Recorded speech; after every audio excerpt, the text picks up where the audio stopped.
Want to thank our friends at Subway. You got to refresh to be fresh. Check them out online at subwaypacific.com. Place your order and pick it up at your convenience or get it delivered to you. Powered by Good to Go, we deliver. We also want to thank our friends over there at GTA. We start with you.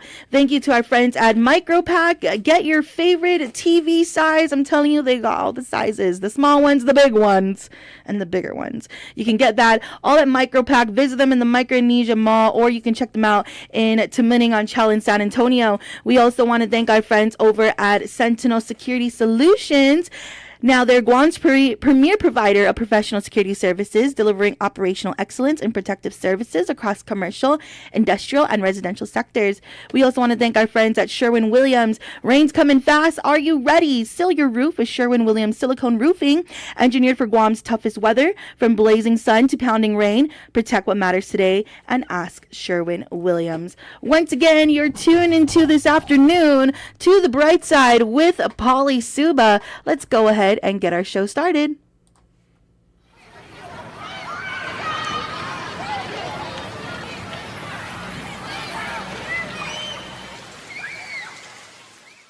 I ran into this girl the night before. She reminded me of a golden shore. She was nothing like your average girl next door. She liked DVDs, tattoos, and Paramore. She'd say half a mile ago, more good for boy. And I'd say sad dispenser to Gaigi Color. And she'd paint colors round the galaxies and more. I ran into this girl the night before. She gave away. All right, welcome to it, another Bright Side here on Wave 105. My name is Paulie Suba. Thank you so much for joining us. Here's our number, 671-922-1051 or 1052. We're online, thewave105.com, and on YouTube, Wave 105.1 FM Guam. We're going to start with the conversation with the Aquarium of Guam's curator, Alistair Kutris, again, the curator of the Aquarium of Guam, because they are embarking on a transformation of the Aquarium of Guam, right? And so I believe they opened in June of 1999 under Underwater World, right? And then they changed the name. And I'm not sure if I think they had some cosmetic changes, but not like a full revamp. And so when I saw some of the photos, it looks like a complete redesign. And so he's on the line now. All right. Once again, we are on the line with the Aquarium of Guam curator, Alistair Kutris. Thank you so much. Thank you for having me, Paulie, and half a day to your listeners. Half a day. And so when I saw this release from your team, I was extremely excited because I think from the very beginning, the entire island of Guam was very excited to know that we were going to get an aquarium of this magnitude over at Pleasure Island, right? And so at the time when it was Underwater World, there was also GameWorks, and I would say that was like the golden era of attractions when it comes to what kind of offerings we had down in Tumon, not just for our visitors, but for ourselves too. And what the Aquarium of Guam means to us on so many levels, not just entertainment, but education. And I think that Aquarium of Guam has always been a staple of education for children as young as, a year old or even toddlers, all the way into college. And I'm just so appreciative that you are still here in Guam doing wonderful work. And so first of all, I just want to thank you and your team for all of the conservation efforts, entertainment efforts, and educational efforts. Thanks for those kind words, Paulie. Look, it's a project we're really excited about delivering as well, Yeah. and we really want to lean into not just making it an aquarium anymore, but a very Guam-focused, Guam Central Aquarium. Right. I noticed that in the release, and then what looks to be some of those renovations, right? And so we can we focus on the expanding the aquarium's impact? You say here strengthening leisure activities while showcasing the island's unique aquatic heritage. Can you expound on that?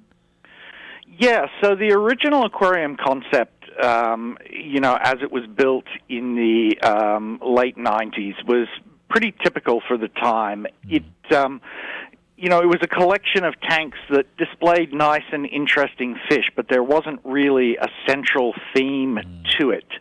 So we've decided that we want the aquarium to tell a story, and basically that's the story of water on Guam. So when you enter the aquarium, we will have an initial gallery that basically begins with the journey of a drop of water falling on Mount Lam Lam in the highlands there, and follows that droplet of water as it moves through the rainforest ecosystems and the streams down towards the mangroves around the coast, and then into the intercoastal lagoon with the seagrass beds, then to the reef, and steps across the different zones of the reef, the back reef, the reef crest, the fore reef, and then you will descend into the main tunnel tank like you're going off into the open water. And that lets us showcase each of the different ecosystems on Guam, but also lets us tell the story of how they're connected to each other. Yeah, I was looking at, I'm not sure, do you still have the touch tank? The touch tank is not there currently, but we will be reintroducing the touch tank. Yes. Because that's a very popular element with children. Right. And it's a great educational experience. Children relate very well through hands-on interaction. Right. And we feel that people tend to value what they appreciate, and what people value is what they will protect. So letting children learn early on that these things are cool and interesting and not scary is a great way to encourage protection of our oceans.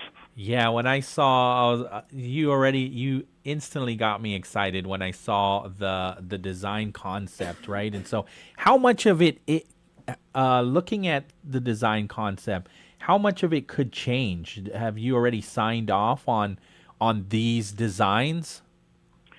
Those designs that you've seen in the released images for the mangrove area and for the seagrass lagoon zones and the coral zones, those are pretty much set in stone at this point. Wow. So what we will deliver will look pretty much the same as those images that you've seen. Unfortunately, of course, we can't really show them to your listeners. But, Sure. There are some areas that we are still working on finalizing the design, but those are more the functional amenity type areas, check-in, retail gift shop at the end. We're still working on our design for the final Marianas Trench section of the exhibit, but the actual majority of the exhibit design is completed. We've been working on this for almost 3 years now.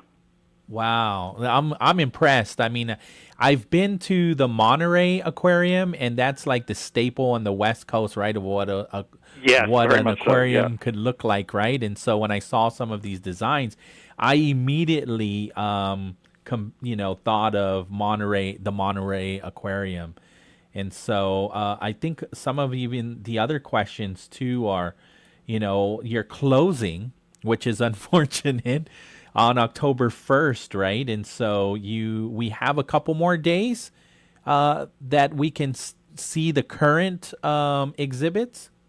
Yes, there's still a few days left to see the old aquarium. Right. And so when you do close on October and you're scheduled to, correct me if I'm wrong, I don't have it right in front of me, but summer of 2026? We're saying late 2026. Late 2026. We hope summer, but, it's an old building, so we're prepared for the fact that once we start disassembling things and opening up holes in Right. places that we're going to find stuff we weren't expecting. So we haven't committed to a solid reopening date yet because we expect it will Yeah. move around. You know, when you first walk in, it's the rainforest look, right?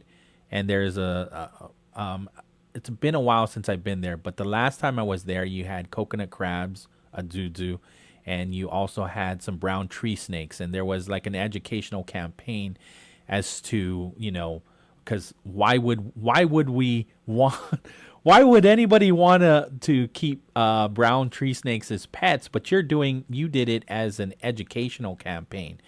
And so when I look at the design here, is any of that changing? Are you changing the design right when we walk in? That's not going to look like what it looks like now?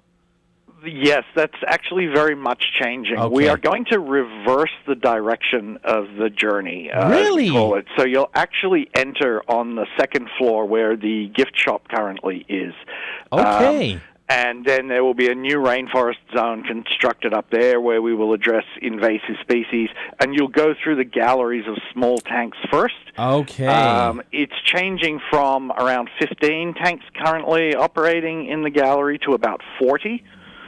And then you will go down the escalator into the tunnel. So the tunnel is kind of the last thing that you will hit.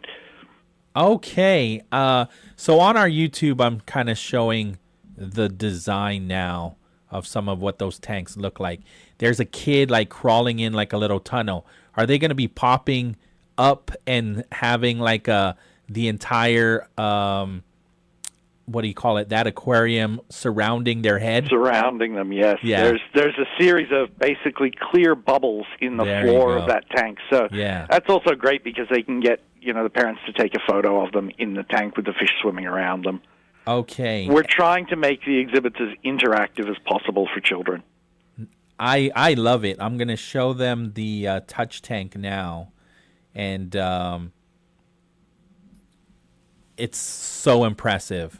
And so what I've seen too at Aquarium of Guam is there's an area that you look down and you can see like some of your team from your what do you call the Sea Trek experience. yeah. And so is that still going to be available, and people get to watch you feed the sharks and the fish from that area too? So we're actually going to be taking that window out and Okay. replacing it with a step-down set of almost like stadium seating. So you'll actually be able to get down and sit slightly below the water level so that when those feeding presentations happen, Wow. you'll be completely surrounded by the animals and you'll be able to see from above and below. And that stadium seating also gives us a place where we can host school groups for lectures and field trips. Yeah, that was always a huge favorite when as a parent, when I would get the field trip form for my kids, that they were always looking forward to go to the Aquarium of Guam and then there was even like they got a tour the behind the scenes of the aquarium as well, and even like feed the jellyfish and look at even some of the sharks that were born at the aquarium. I remember when that was a huge deal. It's not very often that sharks lay that what is that called? It's not an egg, but they're in some form of capsule, and then you wait for them to I guess hatch. But they're we call them mermaids' purses. There you go. And they basically are an egg. Okay. It depends on the type of shark. Some It was sharks have live birth and some Yeah. lay the eggs. It was a leopard shark Yes, at the correct. time. Yeah. Yeah. And we also recently had baby blacktips born. Last Christmas Eve, we had 3 baby blacktip sharks born, and they are live birth. Yes. And so, I mean, just when we think about that kind of activity happening at the aquarium, that just tells me as somebody that doesn't understand the whole process that it's a thriving ecosystem that you have there, that you've created this ecosystem. It really is, and it's always challenging to disrupt those for a renovation work. Yeah. There's going to be a lot of challenges surrounding preserving that ecosystem, but it's a process that will take time for the animals. We probably wouldn't expect any new births for the first year or so because they'll be a little nervous about their new environment, but. We think it will be a better environment for them once the renovation is complete, and we hope to see a lot more in the way of those types of special events happening. So by you saying that, you're not emptying the main tank then. The animals are going to remain there the whole time during the renovation. No, we actually have to build temporary holding tanks. Okay. In order to properly renovate the tank and introduce new theming elements, we need to drain it. So you will? We did Okay. experiment whether or not we could do some of that work with divers, but it was too difficult to get the result Okay. we were looking for. So Understood. we will drain the tank and move the animals into a temporary accommodation. Do you have the capacity there? Are you going, or maybe you have like a space off premises that you're gonna have that hold these animals? I'm thinking even especially the groupers and the sharks that are pretty big. Yeah, so we're actually currently in the process of constructing temporary holding facilities for them. We've had a number of custom-made fiberglass tanks that are basically almost like an above-ground swimming Sure. pool, but a lot sturdier because the fish will tend to want to bump into them, and you don't want spines or something like that going through the shell of the tank. And it has to have all of the appropriate filtration, so it's quite a big endeavor. It's actually split across two separate holding areas that are adjacent to the existing aquarium. Wow, that's got to be pretty exciting for your entire husbandry team. You know, it's not often when you do this, and so now that you have this new mission and endeavor, I'm sure your husbandry team is going to be super motivated to make this all happen. Yeah, everyone's really pumped about it. Yeah. And so it's pretty exciting to see this. It's more than I imagined. I thought maybe you're going to do just a little bit of cosmetic changes, put a tree here, put a tree there, do some painting and whatnot, but hearing you now, I think people are going to be looking forward to coming to the grand opening of the aquarium come late 2026. So there's a lot to look forward to. It will be a complete transformation. I think to anybody who's been there in the past, other than the basic shape of the tunnel, that you won't recognize it once this is done. Wow. I'm excited. Well, thank you so much, Alistair. Is there anything else that you want to share? Obviously, I want to continue to invite everybody to go and see the aquarium one last time, maybe a couple more times before October 1st.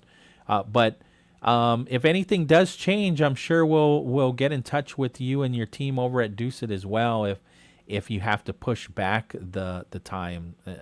That's not expected. You think we're going to still close the aquarium for the reconstruction on October 1st?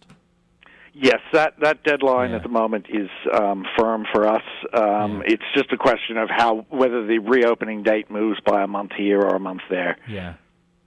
All right. Well, thank you. And we will keep everyone updated through our social media platforms. We're going to post regular updates on the health of the animals and show pictures of how they're settling into their temporary housing and so forth. So anyone who's interested can keep track of that. And you've worked with the Advanced Aquarium Technologies team. How comfortable are you? I see that they're global leaders in the design, construction, and operation of public aquariums. Yeah, so I'm actually, I was brought in by AAT for this project. Okay. I've worked with them for a number of years, and we will be, after the construction is complete, we will be running basically managing the operation on behalf of all of the stakeholders. So we build public aquariums all around the world, and this will actually be my third time draining and renovating an existing facility. Okay, even better. Here I was thinking that you're leaving it to somebody else, but you are part of this whole team that's going to be doing this, and so you're well versed in it.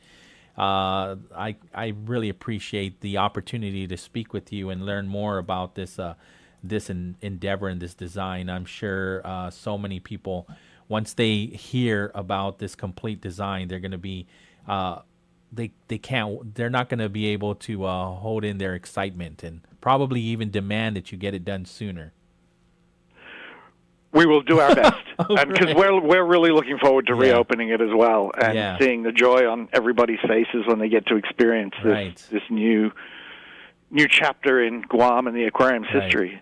I appreciate you also looking at the island's heritage and designing it to look as such for us to be proud of too. Everybody that makes Guam their home, something that we can call our own, and so I appreciate that.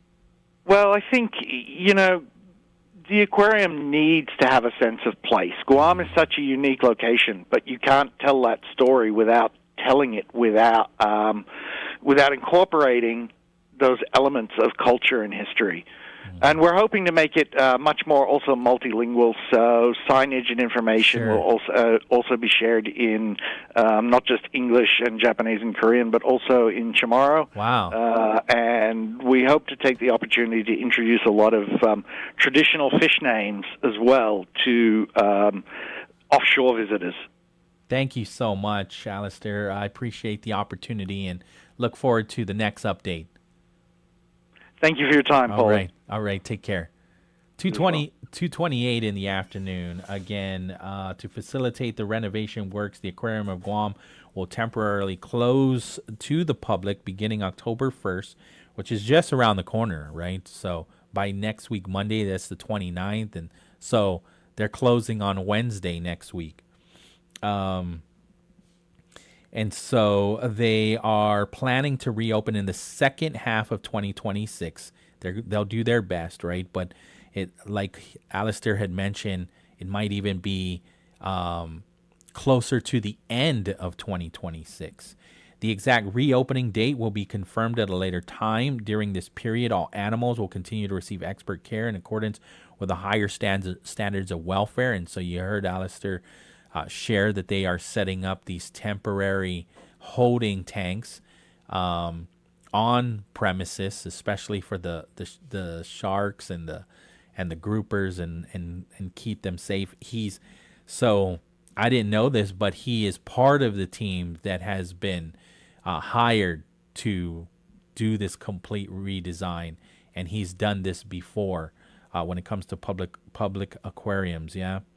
And so when it reopens, the Aquarium of Guam, located in the heart of Tumon, a Dusit Place shopping center connected to the Dusitani Guam Resort and the Dusit Beach Resort, will stand as both a premier attraction for visitors and a strengthened community hub, a place of wonder, learning, and enjoyment. The aquarium will enhance Guam's value as a visitor destination while deepening local connections to the aquatic habitats that share our shared future. And so real quick, here's the touch tank. It's trying to, there it is. There's some clarity there for you. And so that was always fun when they had the touch tank, right? And now it's going everywhere. But there it is. There's a couple other photos. They sent like 4 more photos here.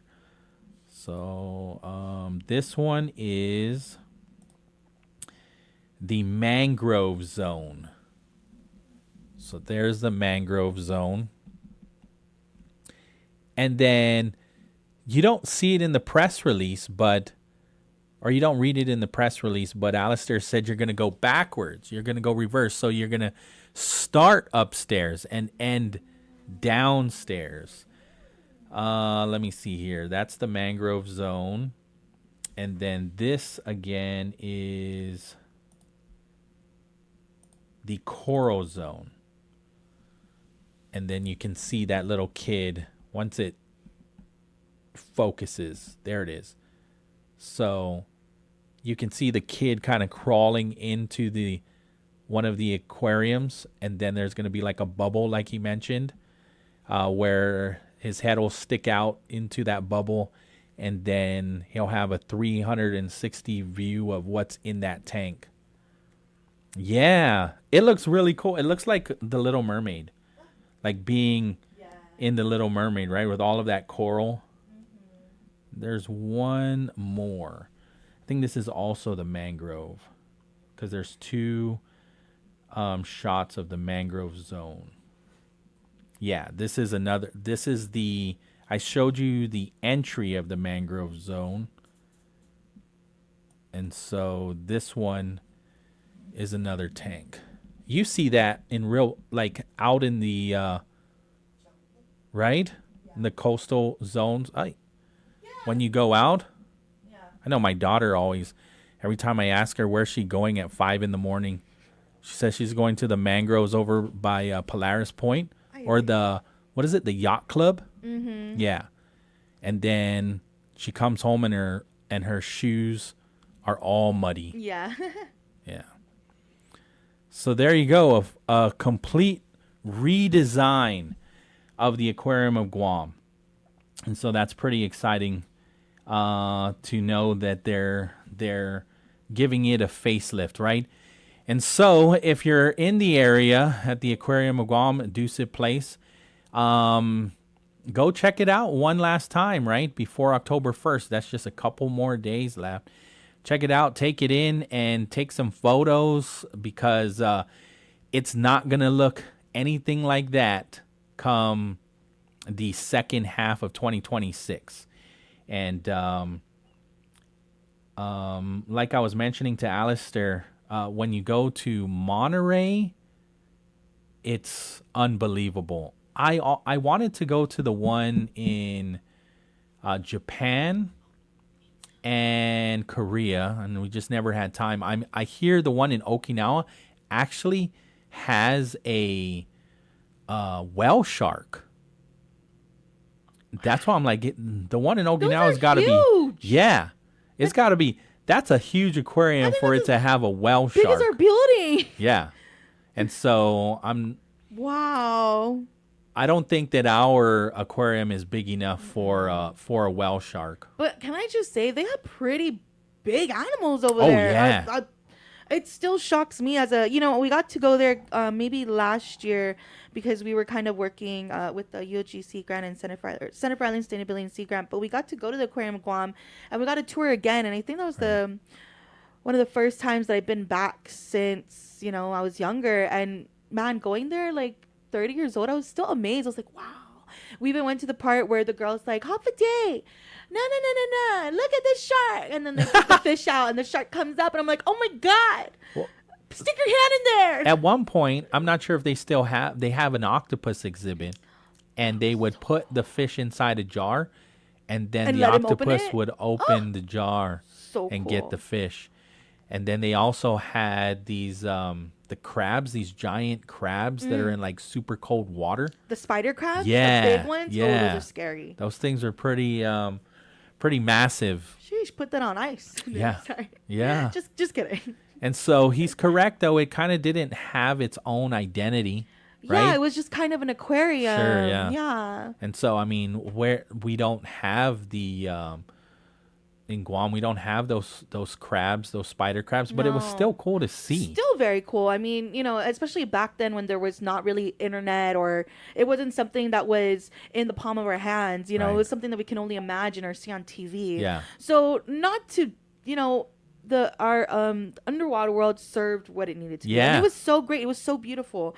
But can I just say, I'm actually really happy that with this new renovation, they're focusing on, highlighting the local Yes. species, and I love that, because a lot of the times, like we talk about, with tourism, people want to come here to experience the culture, to learn about, everyday life or our animals. So I really am so excited for this renovation in this way, and that 360 tank. Yeah.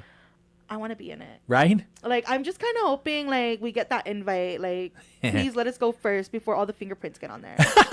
I think also it goes both ways. Yeah. I think when you go there and you're like, wait, this is what the oceans look like in Guam. Yeah. I can't wait to go out and and experience it, not just in an aquarium. And that's what I was thinking. They'll go to the aquarium, they'll see it, and then they go diving or snorkeling. They're like, I saw this fish, now it's in front of my face, as I'm in the water. Yeah. I was just thinking about that too, and how that kind of link between the two is like what an experience it would provide for anyone. And I like that also. I feel like the locals could really benefit from this too. Sure. Like to learn about our fish here. I mean, sometimes we know the names, but we don't know what they look like. Right. We know we eat them, Right. but we don't know what they look like in the ocean or what they're doing. Absolutely. Yeah. The face on a toddler when they walk through the tunnel, right? Yeah. And so you could, sometimes you take it for granted and you walk through the tunnel in 10 minutes? 10 minutes, you're like, But when you're with the toddler, you could spend an entire day there. I just got goosebumps. I can Yeah. just imagine, right? Because they're like, ooh, and you're like, oh, and you're like, oh. To, Yeah. How do you, when you see that for the very first time as a toddler, right? You're like, Yeah. wait a minute, there's fish swimming all around me. No wonder why they want to continue to go back. Right? Like, I want to go see that one. Yeah, It's just, again. it's like a different world for them. Yeah. It's a different experience. It feels like you step into a different world. Right. They probably think they are underwater. Right. They're like, oh my God. Right. Yeah, Yep. definitely. And then just going right back and forth with the guitar fish or the grouper. Yeah. Sometimes it's the same grouper, but it was in a whole nother area. Yeah. It swam over to the other area, and the kid just Follows them. thinks that it's another one. Yeah, it's like, I have to say, I think I'm guilty of that. I think as a kid, I thought that the one fish that I saw was the same, was a different fish, and I was like, wow, so many. Yeah. But it was just one. And when I went there on the little tour, they were talking about some of the fish and how long some of them have been there. And, regardless of how long it's been and, since the last maintenance, those fish actually look okay. Like, they don't look battered up. They don't look like they're not being... Oh, I've seen sometimes where the sharks... Oh, where they do get crazy. Yeah. I mean, for sure, sometimes I've seen them eat, like, Oh, you're like, it's the worm! Yeah. Oh, wow. No, I mean, haven't they're seen predators. that. No, exactly. I guess I mean in the way Part where... of the circle of life, I guess. Yeah. Or, I'm sorry. I just meant in the way where the caregiver of the Sure. aquarium, Yeah. right? Like you can tell, I mean, the fish have been there for so long. I mean, they're being hand fed, but still, it tells you the type of care that they're doing and that they want to continue to do. Oh, yeah. Absolutely. Sure. 2:39 in the afternoon. We'll take our first break. Yeah. Wave 105. Hapade Guausi Pali Suba. Don't forget to catch the Brightside every weekday afternoon from 2 to 6 on Wave 105. From big laughs to big issues, if it's happening on island, we're breaking it down with island leaders, business owners, and you. I want to send so much love to our sponsors, Micropack, Local Jerk, GTA, Sherwin-Williams Paint, Chili's, and Subway. Take a break from all of that shade and join the Brightside on Wave 105. 6 o'clock to 8 o'clock every Friday evening. Join Rand and Jenny Kaufman for The Edge of Heaven, a talk show to take you to the fifth dimension where you find out who you are. What is the purpose of your life? How can your purpose be fulfilled? What motivates you to do what you do? What are you searching for? What keeps you going in your day-to-day life? What is real? Why do you care? Why do you work? Why do you love? Sponsored by Burger King, Jay Goodman, and Asmujao Community School.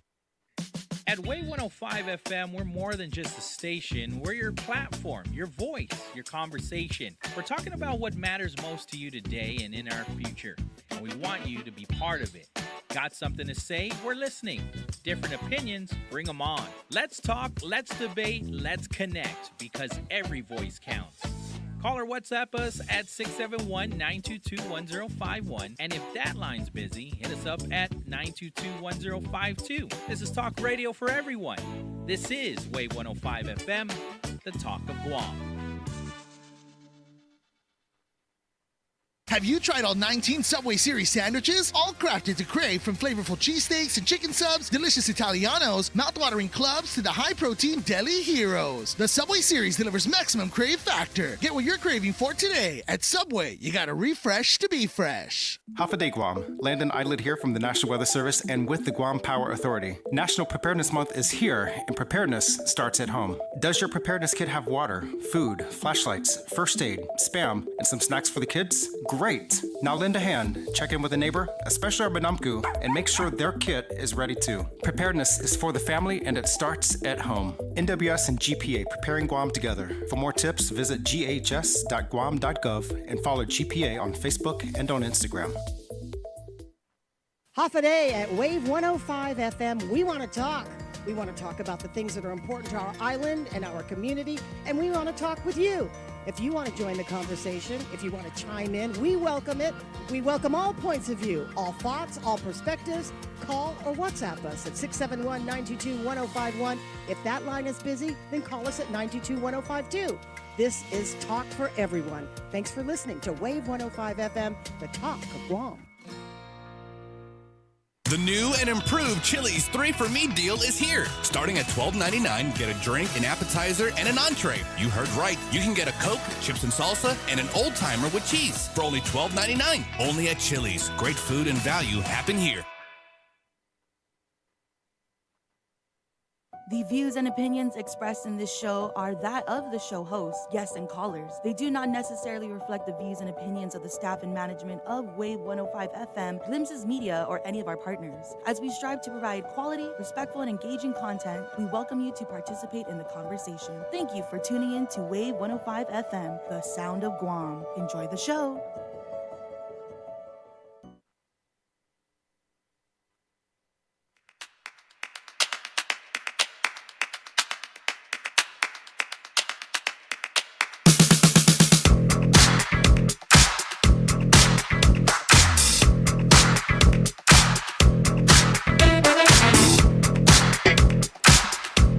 Welcome back to Brightside here on Wave 105. Eva Matis, it's Tuesday, September 23rd, 671-922-1051 or 1052 is the number. We're online, thewave105.com, as well as our YouTube channel, Wave 105.1 FM Guam. The National Weather Service, Weather Forecast Office in Guam put out a weather alert. Tropical cyclone formation alert issued on 92W. It is likely to be upgraded to a tropical depression by tomorrow afternoon. There will be there is a special weather statement issued for Yap and Palau, and also this release from Landon Island is that they're going to go live in about a minute on the National Weather Service Guam's Facebook to discuss the latest on 92W and what residents across Yap and Palau can expect in the next few days. And so, again, the Joint Typhoon Warning Center upgraded 92W from a medium for development into a tropical cyclone to high.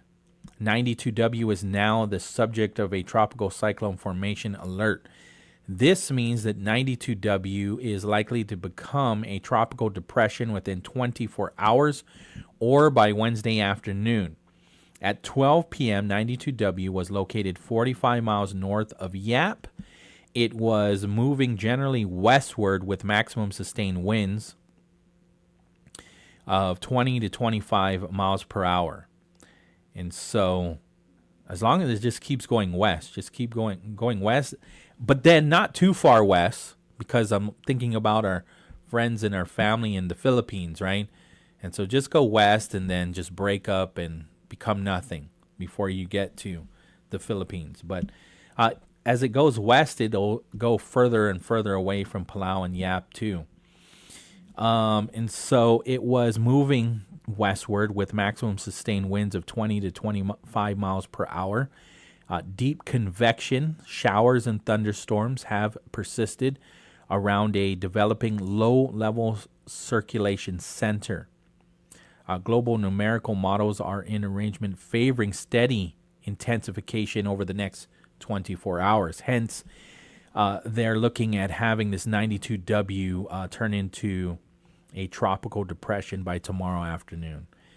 And so at this time, there are no tropical storm or typhoon watches or warnings in effect. And so again, the National Weather Service Guam will go live on their Facebook The outlook for Yap and Palau. Residents across the islands of Yap and Palau should expect periods of showers, thunderstorms, locally heavy rainfall, and strong gusty winds the next couple of days as 92W tracks generally westward. The strongest winds will likely be found across Palau and far west and the far western Yap state. Most likely Ulithi and Fayas, with wind gusts reaching up to 35 miles per hour near heavier, surging showers. Strong gusty winds could be problematic for loose items such as tents, canopies, and tarps. Seas and surf could become hazardous across the region, particularly for small craft the next few days due to strong winds, swell, and choppy seas. Residents across Yap and Palau should keep a close watch on weather forecasts and discussions via their webpage at weather.gov/GUM, as well as listen for any information from WSO Yap, WSO Palau, NDMO in Palau, and the Yap State. Conditions and forecasts can change significantly in a short amount of time, especially in the next couple of days as the situation evolves. And so there you go. That's the latest that just came in from the National Weather Service Guam. 92W likely to be upgraded to a tropical depression Wednesday afternoon, so tomorrow. And then a special weather statement has been issued for Yap and Palau. And if they haven't already, the National Weather Service Guam is going to be broadcasting live on their Facebook between now and 3 p.m. You should start seeing that there if you want more information. Otherwise, stick with us or go and then come back. There is, I see this release from somebody that we know. His name rhymes with Kyle Mandapat. Is it Lyle Handapat? Yeah. Perfect. How'd you know? You know what? You said it rhymed, and I just thought, you know what? It had to be that Lyle Handapat guy. That Lyle Handapat. Some good news. Do you know about this G3 Kupu Conservation Corps? Yeah. Yeah? Mm-hmm. Okay. Wait. So they graduated. Oh, yes. Okay. I was like, wait, Yeah. Polly, what are you going to ask me? They graduated challenged last to week. make a difference. Mm-hmm. Okay. So the fifth cohort, I didn't know they're called Kupu. Why Kupu? What does that So mean? Kupu is basically a program that's actually based in Hawaii, but we also have here. And so it's part of it's also I don't want to use the wrong word, but they also are part of our conservation corps. It's the Kupu Corps. Okay. Yeah. They closed out their journey with a challenge to take the lessons learned over the past 6 months and leave a mark no matter what industry or path they choose next. The Guam Green Growth Initiative, which is facilitated by the UOG Center for Island Sustainability and Sea Grant, held a completion ceremony this month at the Government House in Agana Heights. For the first time, the Conservation Corps received certificates not only from UOG, but also from the Governor's Office, the Guam Legislature, and representatives from the Mayor's Council of Guam.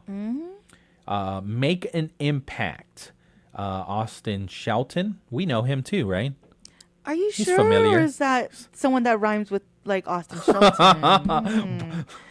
Boston Felton. Boston Felton. Lyle Handapat and Boston Felton. They urge the cohort to make their careers more than just jobs. Yeah. It says here, Felton said, whether you go into specific green economy jobs or go back to some of the industries that you came from in the business sector, in HR, in administrative work, the food and beverage industry, or in the tourism industry, whatever you choose, you now have a special set of skills that are going to transform you for the rest of your lives, but also transform our island. UOG Senior Vice President and Provost Charlene Santos Bamba highlighted how past graduates are already driving change across Guam. She said, "What we have past graduates who are in government, in the private sector, who are entrepreneurs, or who have gone on to advance education. What that tells me is that they took those experiences and that knowledge and are now circulating it in those different spaces. So keep that in mind as you take your next steps forward." Lieutenant Governor Josh Tenorio, he's acting right now. I think the governor's off island. Said, "I hope that as we celebrate you in front of your families, that they get a little bit more understanding of what you've been doing.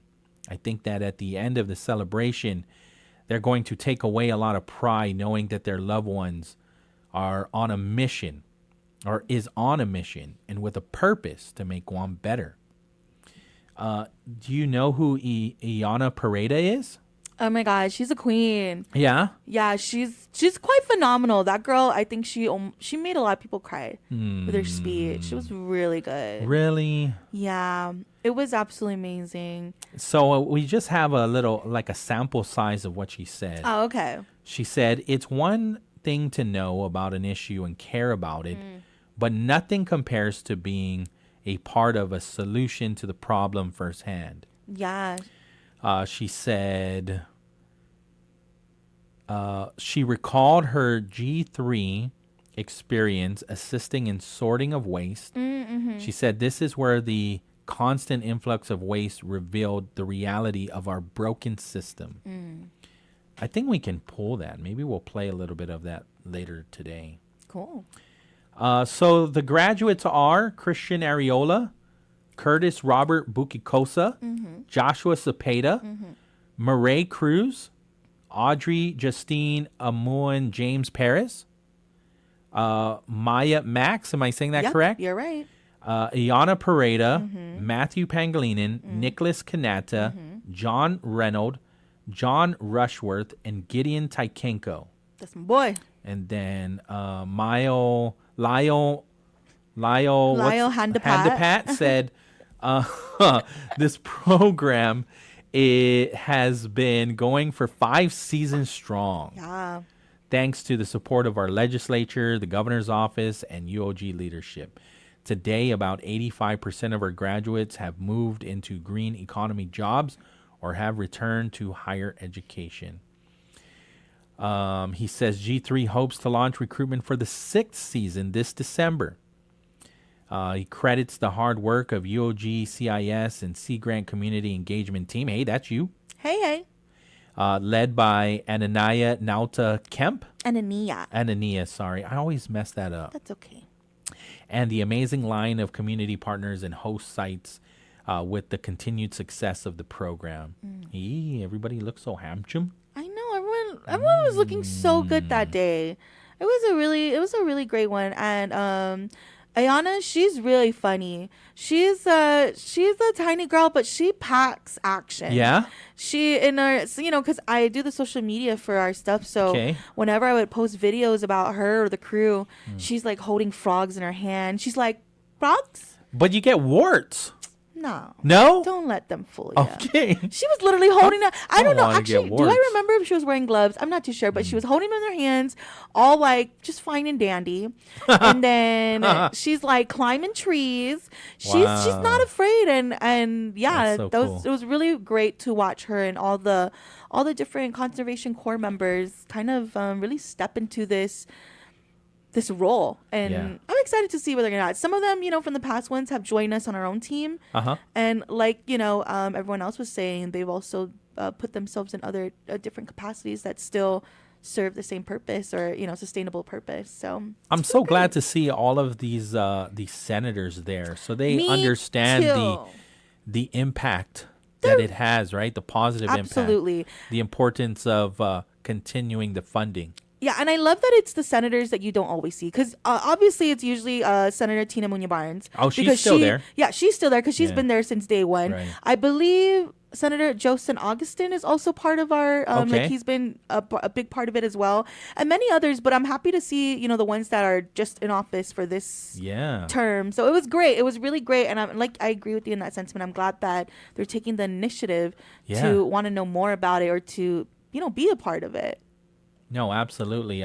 We love to see it, right? Thank And so, Lieutenant Governor Josh Sonorio, Senator He's Tina always Munoz there. Barnes, Yeah. Senator Tony Ada, Senator Vince Borja, Senator Sabrina Salas Mantanani, Senator Sean Gumatautal. And even if they're not in the photos, like you said, Senator Joseph Augustine, they're always consistent, right? Correct. Yes. Yeah. Very consistent. Very cool. Very cool. Right. 2:57 in the afternoon. When we come back from the break, we're going to be talking about Oktoberfest. You know this, right? I do know this. Yeah. Croptober? There we go. Croptoberfest.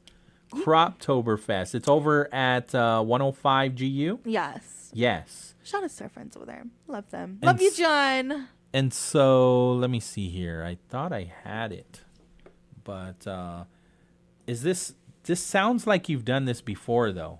We had this event last year. Okay. Croptober. So this is the second Croptober that they're doing. And this kind of just focuses, in the growing community, at least from what I've known and learned, is October is really the time when people are harvesting. Yeah. So that's why this, I think, event is such a great timing. Last year we had people kind of giving a trimming demo, what to do, what not to do. There was definitely different types of people there as well, kind of educating you on different type of products or, seeds and whatnot. And we had and there was also great items that were being given away. So I'm really looking forward to it. I think we're trying to do that same thing, except maybe more. Like, I think there's also going to be shout outs to my friend. She does the Tinanam soap company. Hey, yeah. Love her. Carmen's so Yes. great. Yeah, I think we had her on here, right, to talk about the Carmen's soap. great. She's amazing. We actually gamed together before, so that's how I That's know right.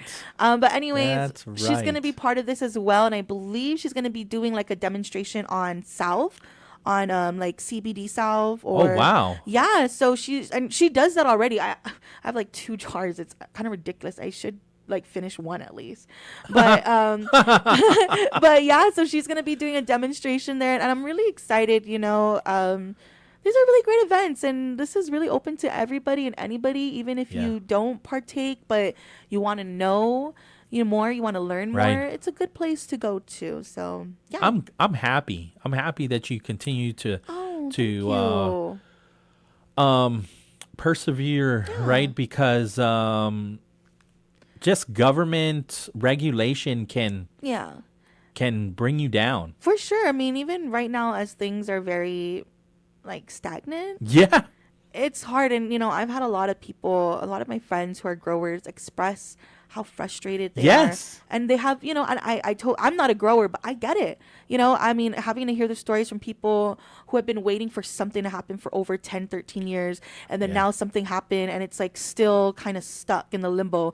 Like, yeah, I guess, we're happy that it's legal, recreationally, but can I just say that's what makes me proud to be a part of the community, or to just know the community, is that we're not going to take just a simple thing. We want to make sure that not only that people can partake, but they can also learn. We can have these facilities, these shops where people can go in, talk to people, learn more. Where's the education part? Where's the awareness part? It's legal. How come there was I think my biggest concern for me was, how come there was no outreaches in school? Not to encourage them, But it's farming, and it's also an industry. Exactly. And so I It's know that there's such still an like industry. this taboo, and people are kind of a little bit afraid. But if we're going to, if we want to create more of a thriving economy, Yeah, why? then we shouldn't be pushing that. It's been to the kind of side. crazy because a lot of people have expressed that. And unfortunately, these are people, like I said, who have been fighting for these kind of rights for a long time. And I'm trying to wrap my head why. Why, right? We Because don't. this administration is That was I the would one that- say they advocate for this. Correct. A lot of people did. And, I'm looking at the people at the executive branch and I'm like, they're all advocates. Why is it still slow? Why is there nothing happening, right? And that's something that we question a lot, in meetings or when we have our sessions.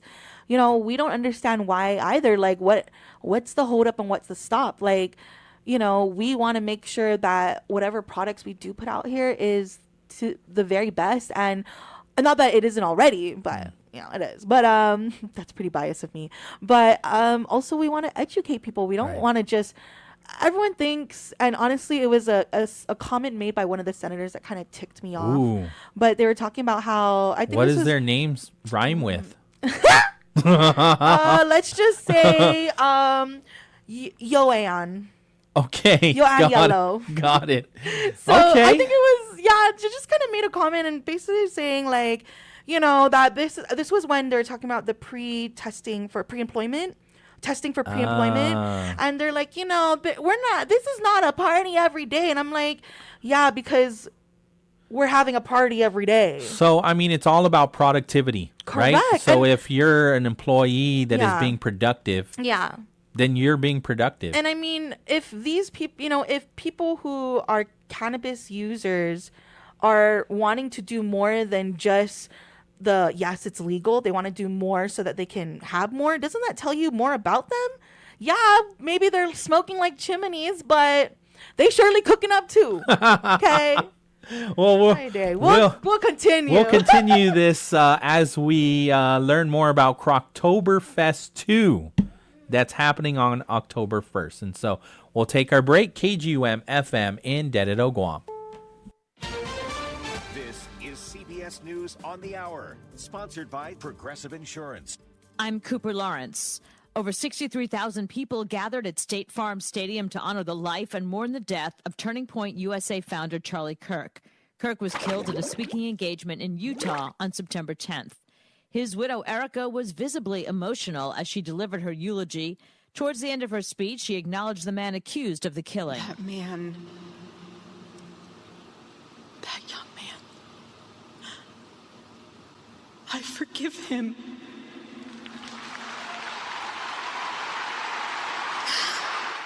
President Trump was one of several political leaders who spoke at the service. The president blamed, quote, the radical left for Kirk's assassination and talked about one way that he and Kirk differed in their messaging. He did not hate his opponents. He wanted the best for them. That's where I disagreed with Charlie.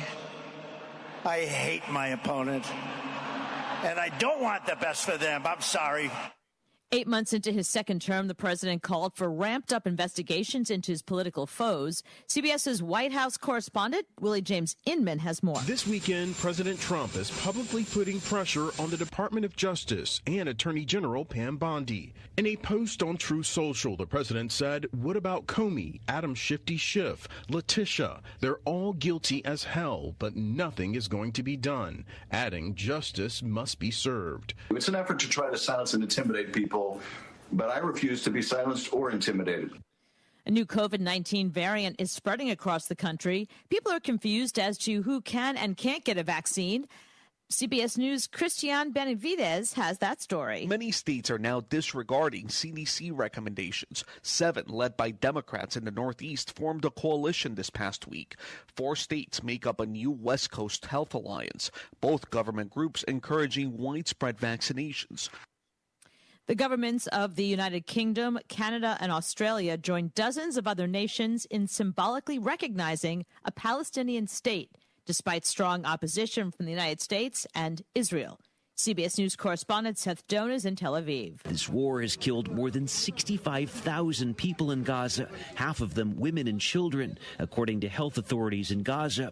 And a United Nations commission says Israel is committing genocide. But Prime Minister Benjamin Netanyahu remains undeterred in his support for this war, which Israel launched in response to the brutal terrorist massacre by Hamas on October 7th, 2023.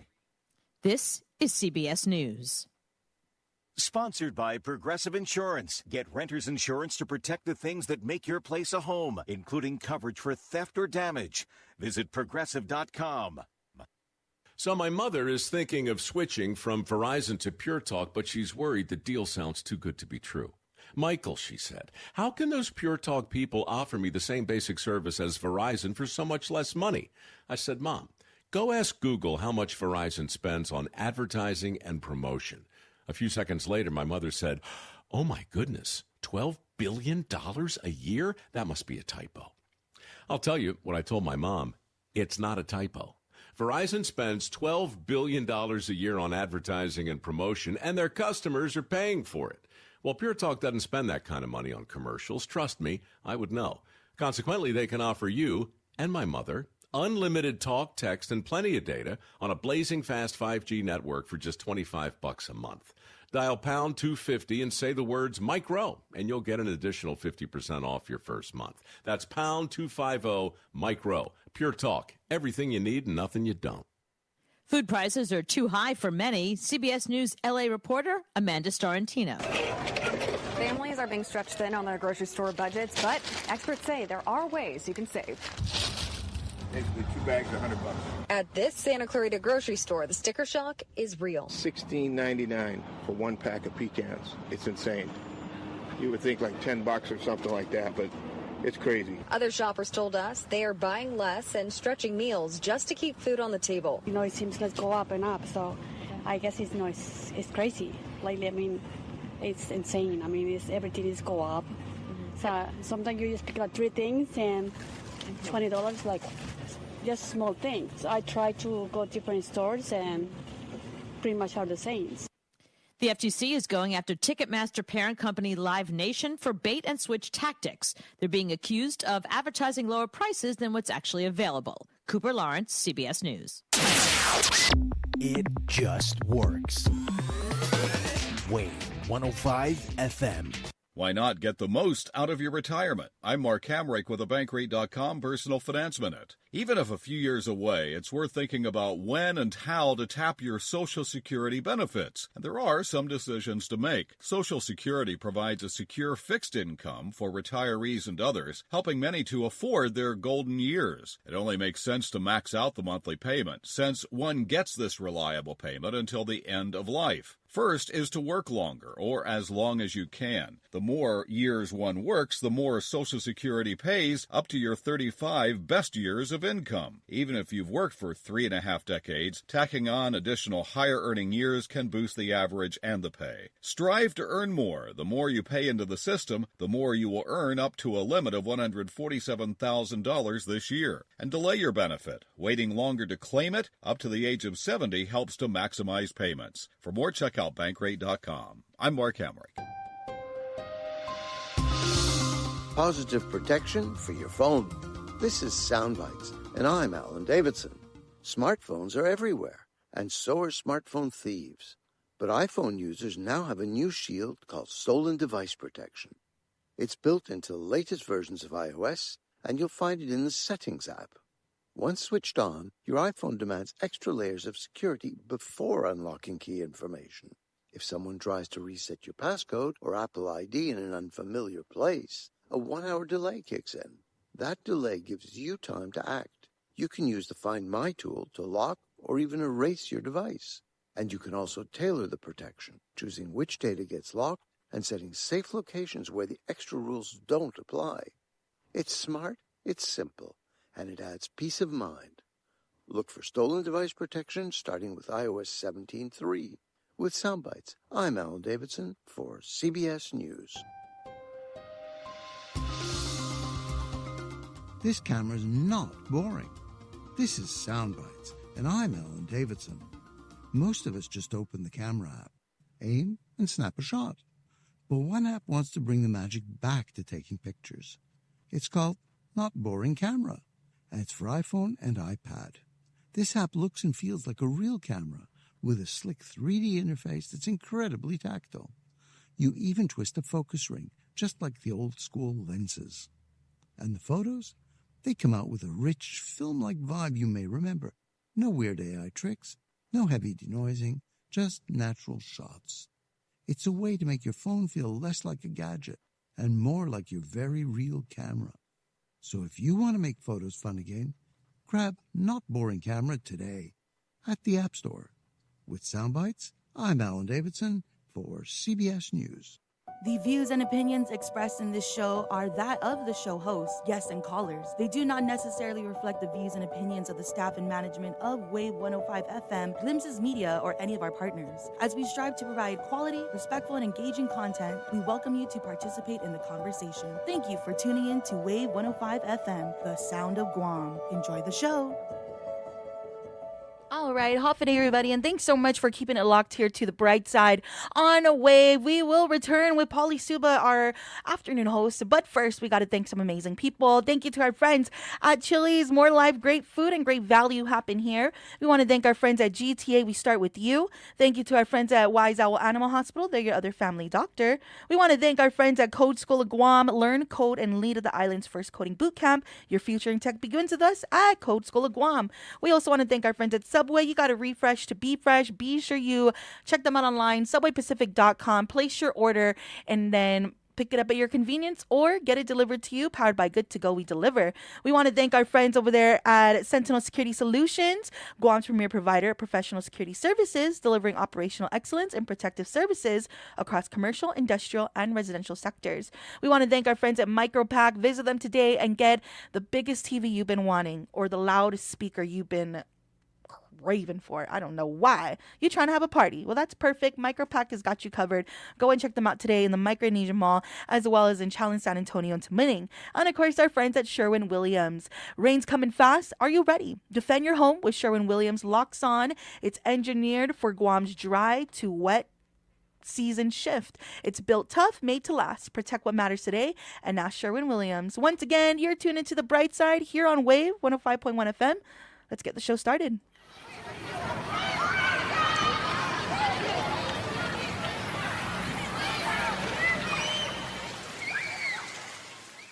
I ran into this girl the night before. She reminded me of a golden shore. She was nothing like your average girl next door. She liked all right, welcome back. The Bright Side here on Wave 105. We're going to go to the phone lines right now and hang out with Nick Gray because he is going to share more about the Croptober Fest, Croptober 2, which is going to be over at the 105 GU bar that's in Upper Tumon across Nissan, yeah? And so, again, this is happening Wednesday, October 1st. So that's next week, right, Nick? Yeah. Yeah. Thanks for hanging out with us. And so is there any information that you can share with us now? Some of the details, who's going to be there, vendors? Are you still looking for sponsors as well? Actually, we're all good on sponsors. Oh, and nice. vendors. Nice. All right. So with this event, we actually wanted to highlight more the medical uses, especially like the CBD, not just the THC aspects of cannabis. Right.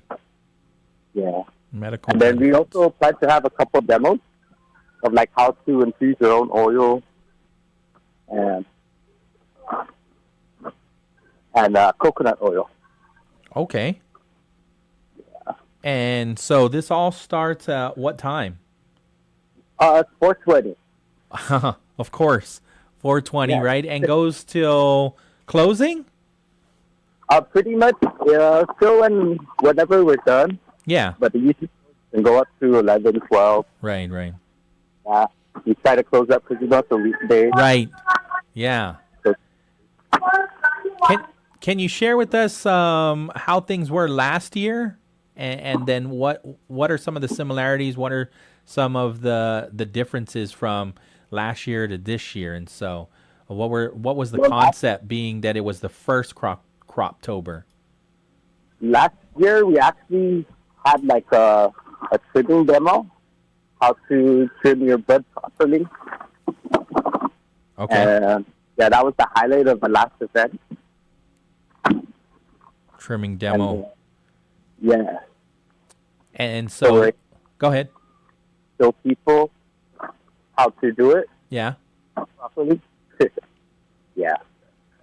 And then we might have a pizza dough giveaway too. So we might be giving away pizza dough, infused pizza dough. Wow. Who came up with all of that? Like, who's the chef? That will be actually one of our members coming up with the recipe. Nick. It's another Nick. Okay. Yeah. Okay. And so, and maybe our other member Zach will be infusing our coconut oil, CBD coconut oil. Nice. Understanding that this is all hosted by again your Pratehi Amut Mizu, right? And so this is your organization. How many of you are there roughly? Right now, I think there's 6 of them. Okay. And so what is the purpose? What's the mission of Pratehi Amut Mizu? Pretty much, we just wanted to highlight being a community, and we need to be more together as a cannabis community. Right. And also, one of our main focuses is just, of course, highlighting the cannabis, and trying to get rid of some of the stigma. Yeah. That's why I also try to highlight the medical aspect. Right. So people, even the people that are, that might not quite be open to it, or, they believe propaganda, we could show them this actual benefit to cannabis. I think also, Reese and I were talking before the break is, how you could still be a productive, citizen, whether it's at work or, recreationally, and still partake of cannabis, right? On so many levels. And so I think there's a misunderstanding there. Yeah, because to me, it's, I've heard this term before, but I don't really like the term stoner. Kind of like, I've heard high detective stoner, and I'm like, oh, does that really mean? Sure. I mean, because also when you look at, if you're a forklift operator, in order to operate a forklift, you're not supposed to be on any substance. You shouldn't even be on Robitussin. So NyQuil. Even as a consumer myself, I actually agree. Don't do that kind of stuff. Yeah. And so nobody's saying that you can't be a forklift operator. You just shouldn't be under the influence at the time that you are a forklift operator or handling heavy equipment and whatnot. But that's the same for any substance, right? You're not supposed to be drinking alcohol when you're operating heavy equipment. And so that would be also the same. We have laws. I mean, so that would be the same when you're driving too. But when you're not driving, when you are, self healing and taking it recreationally, you're doing it responsible. And I think not just your organization, but there are a number of individuals that understand the benefits of the plant, see how it can also assist us on so many levels economically. I don't know if you heard that. Yes, I agree. Actually, we need to be more responsible as a community too, because yes, there is still the typical, unquote unquote stoners that, that they're just depicted as dumb and You know, they don't know anything in the movie. You know, Right. like one thing that kind of always bothered me, I guess, Right. since I started partaking, because I know that's not true. Right. Because I've met so many people that's so smart and Yeah. so dedicated, hardworking, Yeah. and they consume cannabis. Yeah, I think also if even politically, right, when you say, well, people should be judged based on merit, then okay, then yes, people should continue to get hired and promoted based on their productivity, based on their merit. And so I know a good amount of people. I have a close relative of mine that is very productive and partakes of cannabis and wants to see this island flourish and thrive through this industry. And so I think when we have more organizations, more events that are centered around cannabis, it and seeing these events for myself, it's in a positive light when you put together these events. You guys are always advocating, yeah. Well, the ones that you've put together, the ones that I've seen recently at Nico Hotel, I mean, it's all educational based. I think there's a time, I think we've outgrown that part too. I think now we have to take action. Yes, more action than talking. Right. You know? Yeah. And so that gives me, I want to continue to support your organization and events like this, right? Because what's happening in this industry, unfortunately, is it, like Reese said, it's stagnant. Where are the rules and regulations? And so it can be frustrating for an organization such as yours. However, I see that you are continuing to put an event like this together, and I want to continue to support that because I see what it can do for all of us. I think we can all benefit from your hard work and your heavy lifting, right? Your organization, yeah. Yeah, because the point is too, like, at least while I helped start this is because I just wanted to help people even outside of the cannabis industry. Mm-hmm. We're not just all about cannabis, and Right. So, yeah, that was just a way for me to give back to the community. Right. Is this is there a what do you call it? Is there a cover charge?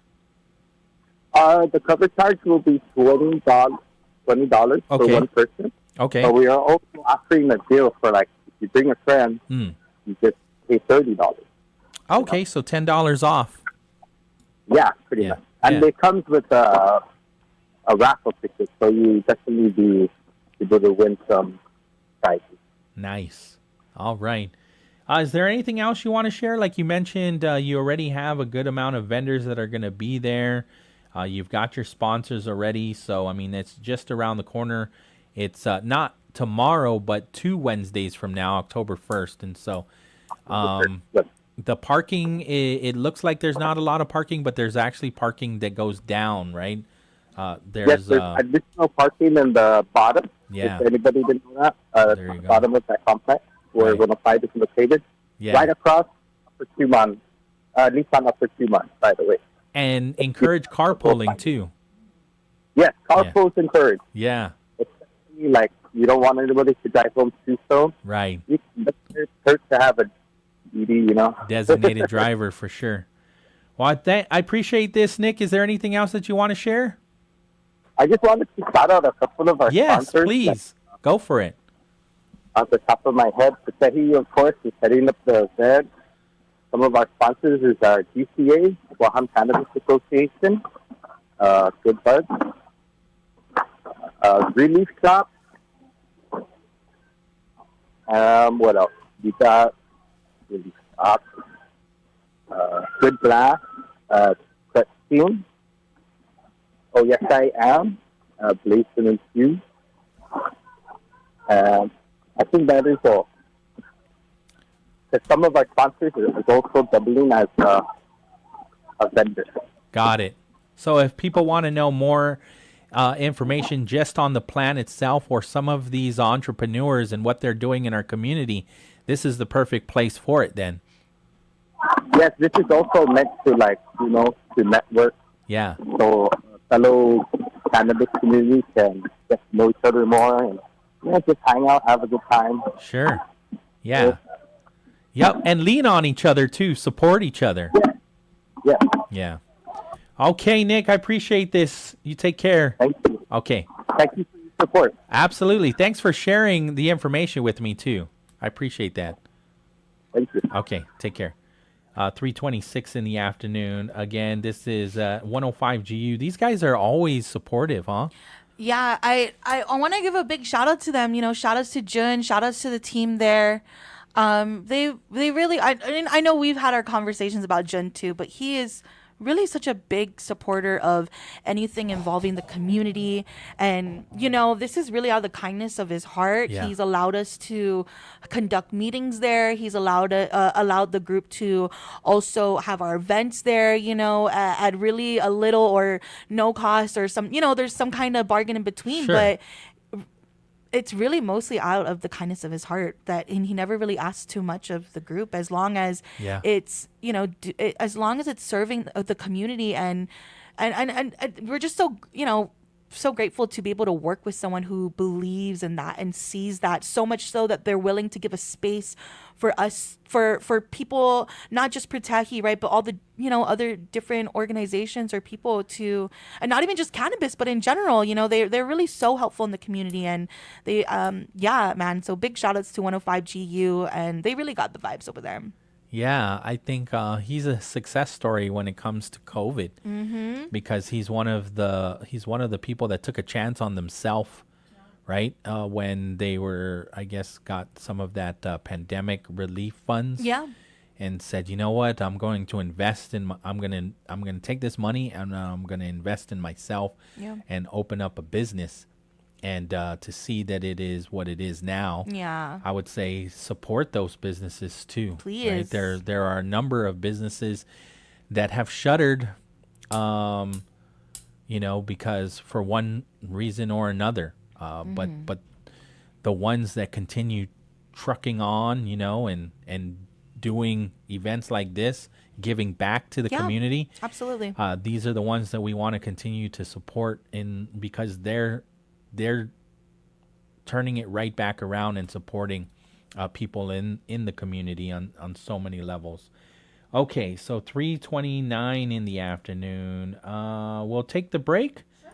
Yeah, and then on the other side, I pretty much going to save that informational hearing to, let me see here. The informational hearing that took place yesterday on the Guam State Historic Preservation Office.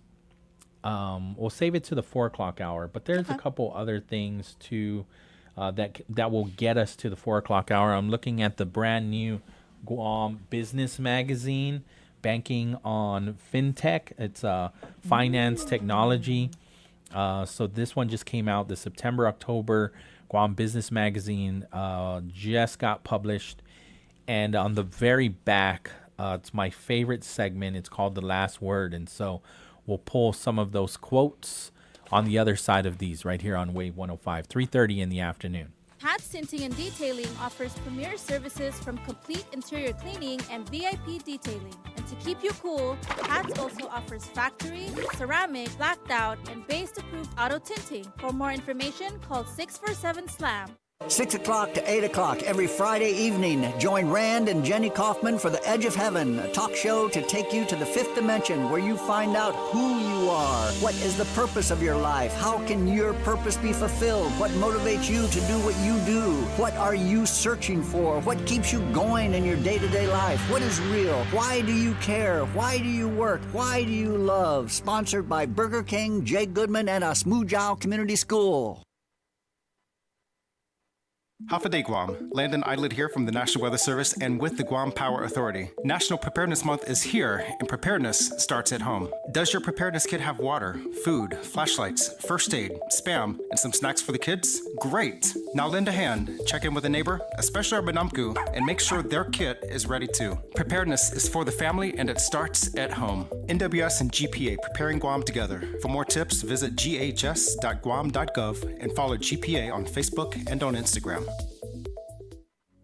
One pill can kill. Fake pills often contain fentanyl. It only takes 2 milligrams of fentanyl equivalent to a few grains of salt to be lethal. Fake pills are often sold on social media platforms, making them available to anyone with a smartphone. Talk early and often to youth about the dangers of misusing prescription drugs and the lethal dangers of counterfeit drugs laced with fentanyl. Stay informed, stay safe. One pill can kill. This public service announcement is brought to you by the radio stations of Glimpses Media Group, Wave 105 FM and Power 98.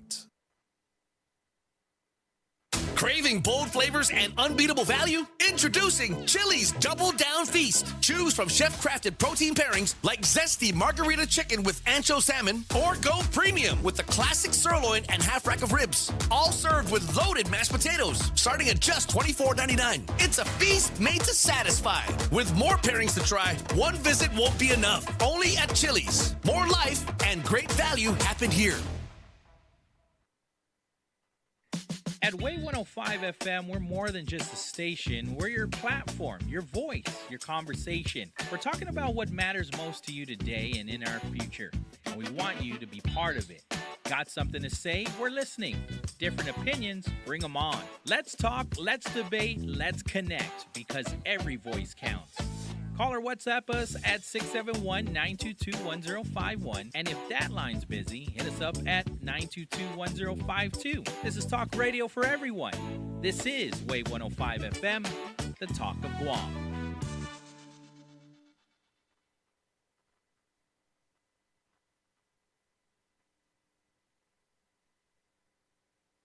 We're excited to announce that we're hiring for a variety of positions with some of Guam's most recognized and respected brands, including Coca-Cola, Foremost, Chili's, Glimpses of Guam, Subway, Good to Go, and Cinnabon. Whether you're just starting out or looking to take the next step in your career, there's something here for everyone. Explore current opportunities and apply today at applynowguam.com. Your next great opportunity is just a click away.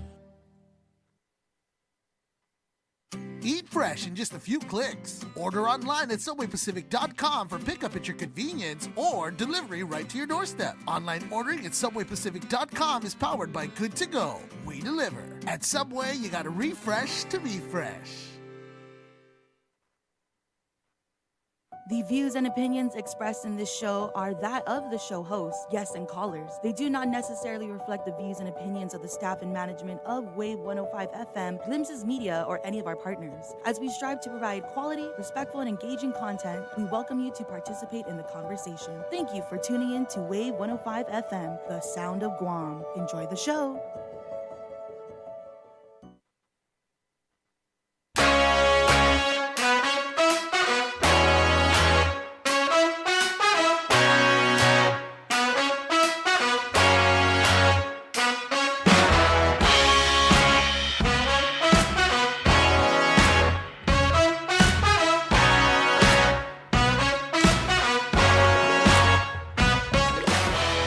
Welcome back.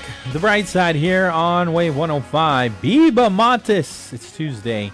It's not so bright outside, right? I swear I heard like rain and It's not. It's actually pretty gloomy. it's yucky outside. Yeah. Yeah. Oh, okay. Well, at least it's bright inside.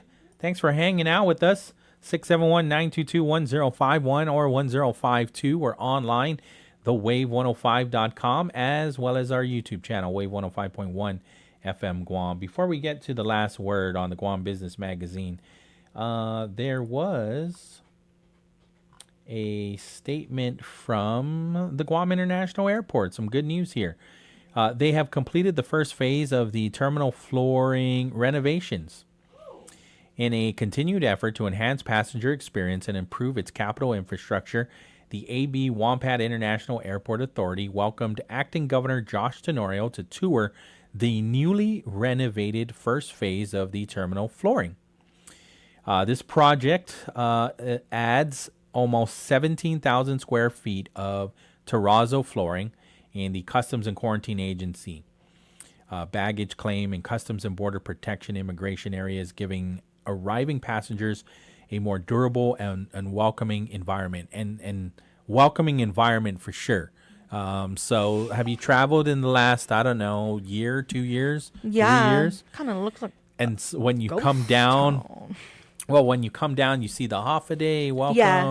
and then you come down the escalator, and then you make like a U-turn, and then you're walking over to go through immigration, Mhm. and you see just like concrete. Yeah. And so it's not really a welcoming start to being in Guam and being in paradise. Yeah. Right? Yeah. And so, I mean, that's something that they have been, trying to fix since Typhoon Mawar. Yeah. And so it's good news to see that Definitely. they've made some progress, at least through phase 1, right? Mm-hmm. So here's a statement from Acting Governor Josh Tenorio. Our airport is the front door to our island. Yeah. Yes, it is. Every improvement we make here reflects our commitment to giving travelers a safe, comfortable, and welcoming experience. The new terrazzo floors provide durability, accessibility, and ensure our facilities keep pace with the needs of our people and visitors. I thank the Airport Authority team for pushing through the challenges of this project and look forward to seeing the finished project or product that will serve our community for decades to come. See, it was because of Mawar. Following the aftermath of Typhoon Mawar, the previous why am I saying it weird? Carpeting there. Yeah, there you go. Don't enunciate the T. Yeah. Carpeting. Carpeting. Carpeting. There you go. Okay, you got it. In and around the immigration hall and baggage claim areas were removed to prevent mold and other hazards and speed up the reopening of the airport. The International Airport Authority determined that hardening and improving the flooring would lead to higher resiliency following future natural disasters. Smart move. Terrazzo, being a much more durable flooring material and a popular choice of other high-traffic commercial areas, such as airports, was determined to be the best alternative, followed by funding and the procurement process. And so let me see here. Acting Governor, the executive manager, J.Q. Kanata, says, the first phase is an important step towards improving the arrival experience, and we thank Acting Governor Josh Tenorio for visiting the airport. We thank the traveling public for their patience and continue to work with our airport stakeholders, including Guam, CQA, and Customs and Border, to minimize disruptions as our contractors work to complete this exciting project. Yeah, I think also, I mean, I don't know why I always thought as a kid, maybe my memory doesn't serve me well, but I remember when we would go to the airport, whether it was to visit or to welcome friends and family that were coming home or we were leaving, the airport was like one of the most green places on the island. Trees everywhere. Yeah, there was a lot of greenery. We even had like a waterfall that was coming down, right? We did, Then we would throw our pennies and make wishes. Yeah. Like, I understand not having the waterfall anymore. It's expensive. It's a lot of maintenance. But I don't understand why we don't have more trees right? all over. Mm-hmm. And so I'm excited, seeing Guam Green Growth and your Conservation Corps, right, and all the work that they do. But I think also that has to be a priority government-wide to create more green spaces. Yeah. Trees everywhere, lined up in the middle of the road. Mm-hmm. And so I know that can be expensive, and I understand Typhoon Mawar came and went and destroyed a lot of our trees, but in order to even be more resilient too, for an island to be more resilient, you gotta plant more trees. It's true. More trees, and the more trees we got, then the less of them that will come down. Because what happens is when you have a solo tree, right, and the wind starts coming, No protection. No support from its other tree friends. Yeah. It's true, actually. You're We right. need more. I agree. We need more green spaces. I agree 100%. Yeah. So looking forward to that, and I hope that's something that gets considered. I know they're just trying to fix mostly everything inside, but outside too. I think also trees hide the mildew. You know what? It blends right in. It hides it. You know how, like, okay, so you got to water blast the sidewalks all the time. Yeah. Like, hey, it's getting a little dark. Yeah. You know, but if you grow the trees and the plants and Yeah. whatnot, and they're near, and then the shade is on the side, Yeah. like covers the sidewalk. Yeah. You can't tell if it's They're gonna be like, "Wow, how nice!" It's so walking under the shady. tree. Exactly. It's so shady. Yeah, definitely. I think a good example is, and this is nobody's fault, but here in Barrigada, right? They kind of cleared that area next to that diamond. I don't know what that building is. Here, so when you leave our work and you go down, it's on the right side. They cleared that area. It was like a bunch of trees, but now it's like this open field-ish, you know, with the cut trunks. Oh, I don't even. By the intersection? No, just right around here. So when we exit here and we're headed towards like the Barrigada Trans, it's not even close to that. You don't even pass that tire place. It's next to. Oh, I think they cleared that area Ever since? to build something. I They're know- going to build something there. I know, but when you look at the wall, Oh, it's yeah. all like dirty, and it's because those trees blocked Yeah. it, and you know. So but- when I look at the overpass, right? I mean, we're probably never going to water blast the over underpass. yeah. And so it's getting a little dark, like, right? Yeah. It's got a little, you know. It's looking a little like Venom. Yeah. Like, hello. So Yeah. if we like had like the space or even put like potted plants Yeah. and put it all up on the wall, Yeah. and then it would just all be green on both sides. Yeah. So You know, I'm actually surprised because I went, when I went to Philippines, and the last time I was in Philippines was in 2018. Aside from more recently, but I'm just trying to make a comparison. When I went there in 2018, maybe 2017, it was kind of bare, right? There was a lot of things that they were working on, but then when I went there recently, last year, man, they had so many plants all over the place, throughout the streets, in the airport, everywhere. So I think that'd be such a great idea. And even when I went to Saipan, they had so much plant and greenery all over Ironwood. the place. Ironwood. I mean, I know it's not, But it's they not got- native, but they right? got But trees. ironwood serves its purpose, Yes, it does. It right? does. It's It's a extremely strong- resilient, right? Yeah. Why Yeah. aren't we planting those type of trees? That would be awesome. So I know you guys 'Cause are I'm not- renovating. Go ahead. sorry. Yeah, I'm not trying to say like let's No. grow EFIT. I mean, I would love more EFIT. That would be cool. But I understand that ironwood is a resilient tree, Mm-hmm, and it doesn't need a lot of Maintenance, or right? care. I don't think so, right? Yeah, They kind of just as grow. much. I mean, it's just not tongue. Okay, let's not. Let's They're not do gonna what see that. let's not do what the Navy did. Okay, no. We don't need tongue. No. No. But ironwood is a good alternative, I think. Yeah, or why not the EFIT? Or yeah, Right? Why not? yeah. Put that baby there. And then you Yeah. can even have a sign on the side that says, "This is, a tree, or this is how our the indigenous people used it." Put that kind of experience there, because like we talked about, when people go to places, they want to experience the culture. They want to know behind the story. Why I heard Guam was bit by a fish. What side of the island? Stuff like that. Yeah. Yeah. I think if you saw like just like a botanical garden, where the I Heart Guam I is would love that at the airport. Yeah. So I mean, it looks nice, open space, right? Open space, and they're doing a really good job of maintaining the grass. And then you have the I Heart Guam right there. But if you replace that I Heart Guam with a botanical garden, I think that would be like a great introduction to Guam when people, we see visitors that are walking from the airport to Donkey and they walked into a mini botanical garden. To me, that's more impressive than an open space and it says I Heart Guam. I think that can be like the pilot space to grow all kinds of plants and trees in that one area, and then just have like a miniature pathway that kind of goes through and then ends up right where it says AB Wampat International Airport, that one sign right there. But you could start right there and just make a mini botanical garden. But I don't know. It doesn't matter. At any time when I'm driving on Marine Corps Drive,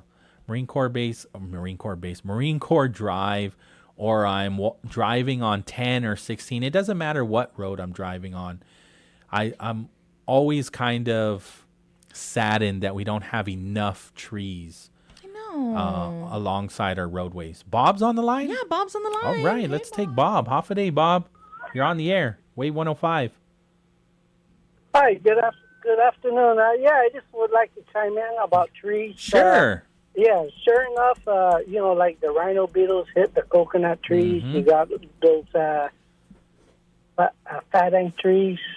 And a lot of our indigenous trees that's just here in Guam, they should, if they clear a lot out to whatever to build or what, they should at least put like a percentage of that tree that's in that particular lot. Yeah.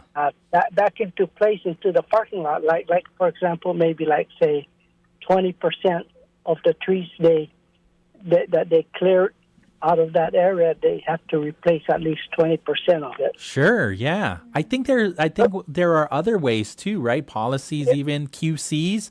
Hey, if you plant so many trees, or you make it part like fruits and vegetables on your property, you might be able to get some tax credits too. Or now that the villages have these like mango festival, Agani Heights got the coconut festival. Right. Alafofo got the banana. Jigo's the citrus. So maybe all that villages should represent and plant. If, say, for example, Jigo is citrus, they plant nothing but citrus all over along the side of the road or whatever, and maybe it'll sustain the island in that aspect. Like Agani Heights is coconut trees. Right. Plant a bunch of coconut trees in Agani Heights that so represent that place. Great idea. That's a great idea. Yeah. Yeah, and it's just, and I understand you say you like ironwood better, but the eagle tree is less maintenance also. See, I didn't know that. Many years. To be a full-grown adult. And I know at one time Governor Gutierrez ordered the agriculture to plant a bunch of eagle trees, and they were giving it out. And I know I planted a few of those eagle trees in where I was working for the government. And right now it's already probably over 30 years, 25 years, but it's still only like 18, 20 foot high. Right. Because it takes long. It takes long, yeah. Probably 100 years for it to mature. Sure. Full grown, but it's an indigenous tree. And if we lose them, then that's it. Yeah. I think, so, I mean, even if we don't see it in our lifetime, like you had said, 30 years and it's still not so very high, why do we grow trees anyways? Why do we plant trees? It's not necessarily for us to be in the shade. It's for the next generation, right? Or 2 generations from now. Tree serves for oxygen. So the more trees, the cleaner we breathe air. Yeah. And so, like most of the trees you look around, they're all sick. There are all kinds of insects, this and that. And, I don't know why it's so strict for one to like, if we want to take seeds to another place, to plant, it's so hard to take it out, but it's so easy to bring in things, from the outer islands. I know they bring in hot peppers. I buy the hot pepper and like half of it is all black inside. They have like worms in it. How does it pass customs? You know, do they actually check everything or not? Wow. I thought when it comes to produce, I thought they do check all of that. Well, and that's how we get all these insects. You Right. know, I don't know. It's just at one time I bought a topsoil from Naval Base at the garden shop, and it was full of rhino beetle Wow. larvae. And then when I went over there to complain about it, they said, "Oh, we're not required to report, you know, any of the findings." I said, "It's you guys' shipment that you brought in, you know." Yeah. But they said they didn't want to report her, and I took pictures of it. Well, I already deleted it. It's been almost 8-10 years since I bought it. But I showed them the 1 gallon tin can. I filled it up with larvae of the larvae of rhino beetle larvae. But they didn't do anything like to check if there's any more in any of the other compost that they have. Yeah. They didn't do anything. I'm pretty sure you're not even the only one, because I've seen photos too. Unless they were sharing your photos, but I swear it wasn't even 8 years ago. I think it was even less than that. I've seen photos of larvae from what is it? The soil that is brought in. Yeah. From the garden. Right. Top. Yeah. Yep. So yeah, this more trees. We need it. We do. We do. It should be a must. Oh, another thing. Yes. Is when they do that Arbor Day, where they go out and plant trees, Right. it's mostly for soil erosion. Maybe rotate it every year. Maybe this year for Arbor Day we plant nothing but coconut trees. The next time it'll be, you know, whatever. Yeah. Thing like mango or whatever, or like you said, the ephod trees or the fatang trees, you know, whatever, or maybe multiple trees, not just one. Arbor Day's coming up, second Tuesday in October, so hopefully they're listening. But definitely will try to reach out to DOAG and see, you know, and learn more, because I know that they are making a lot of effort, but I think government wide though they can do more.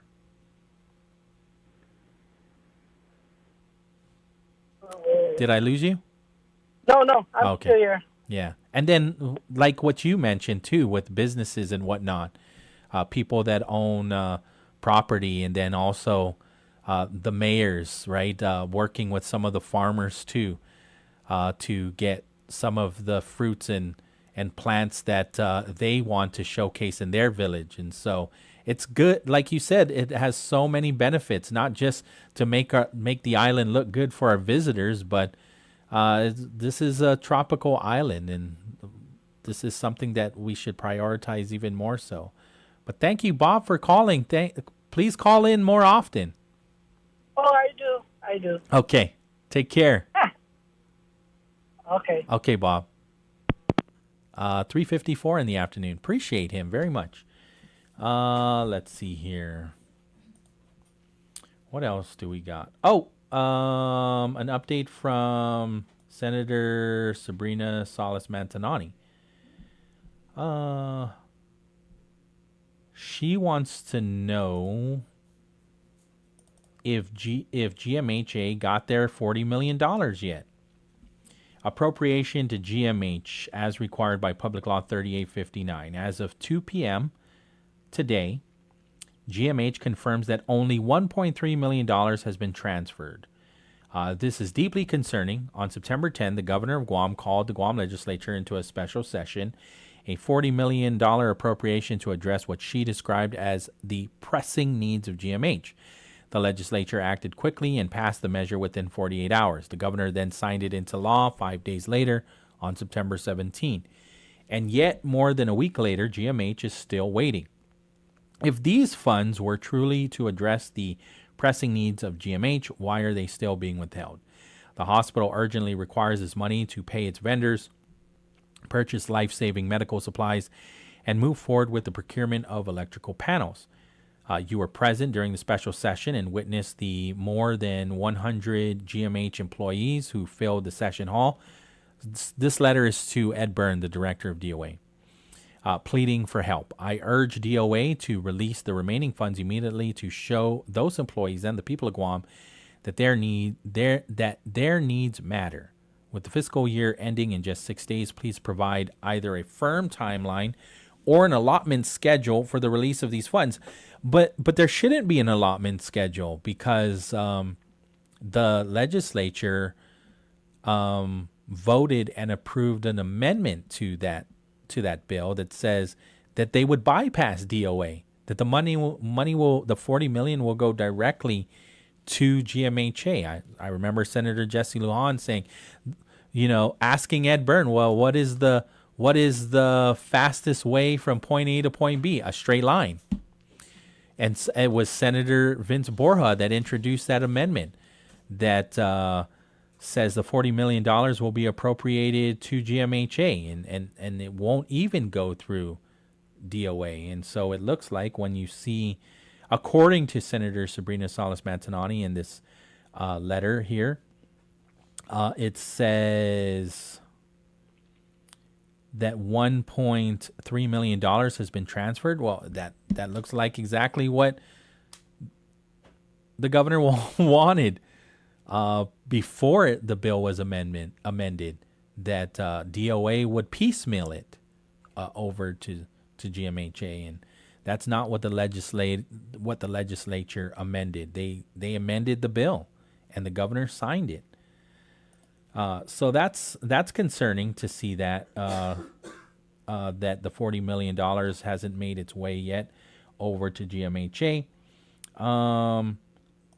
And they are going to have their oversight hearing.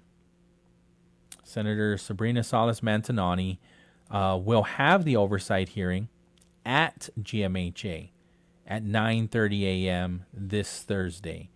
And so they will discuss vendor payments, capital improvement projects, such as the electrical panel, HVAC and other infrastructure, IT system upgrades, medical supplies and equipment, cost containment initiatives, and safety protocols.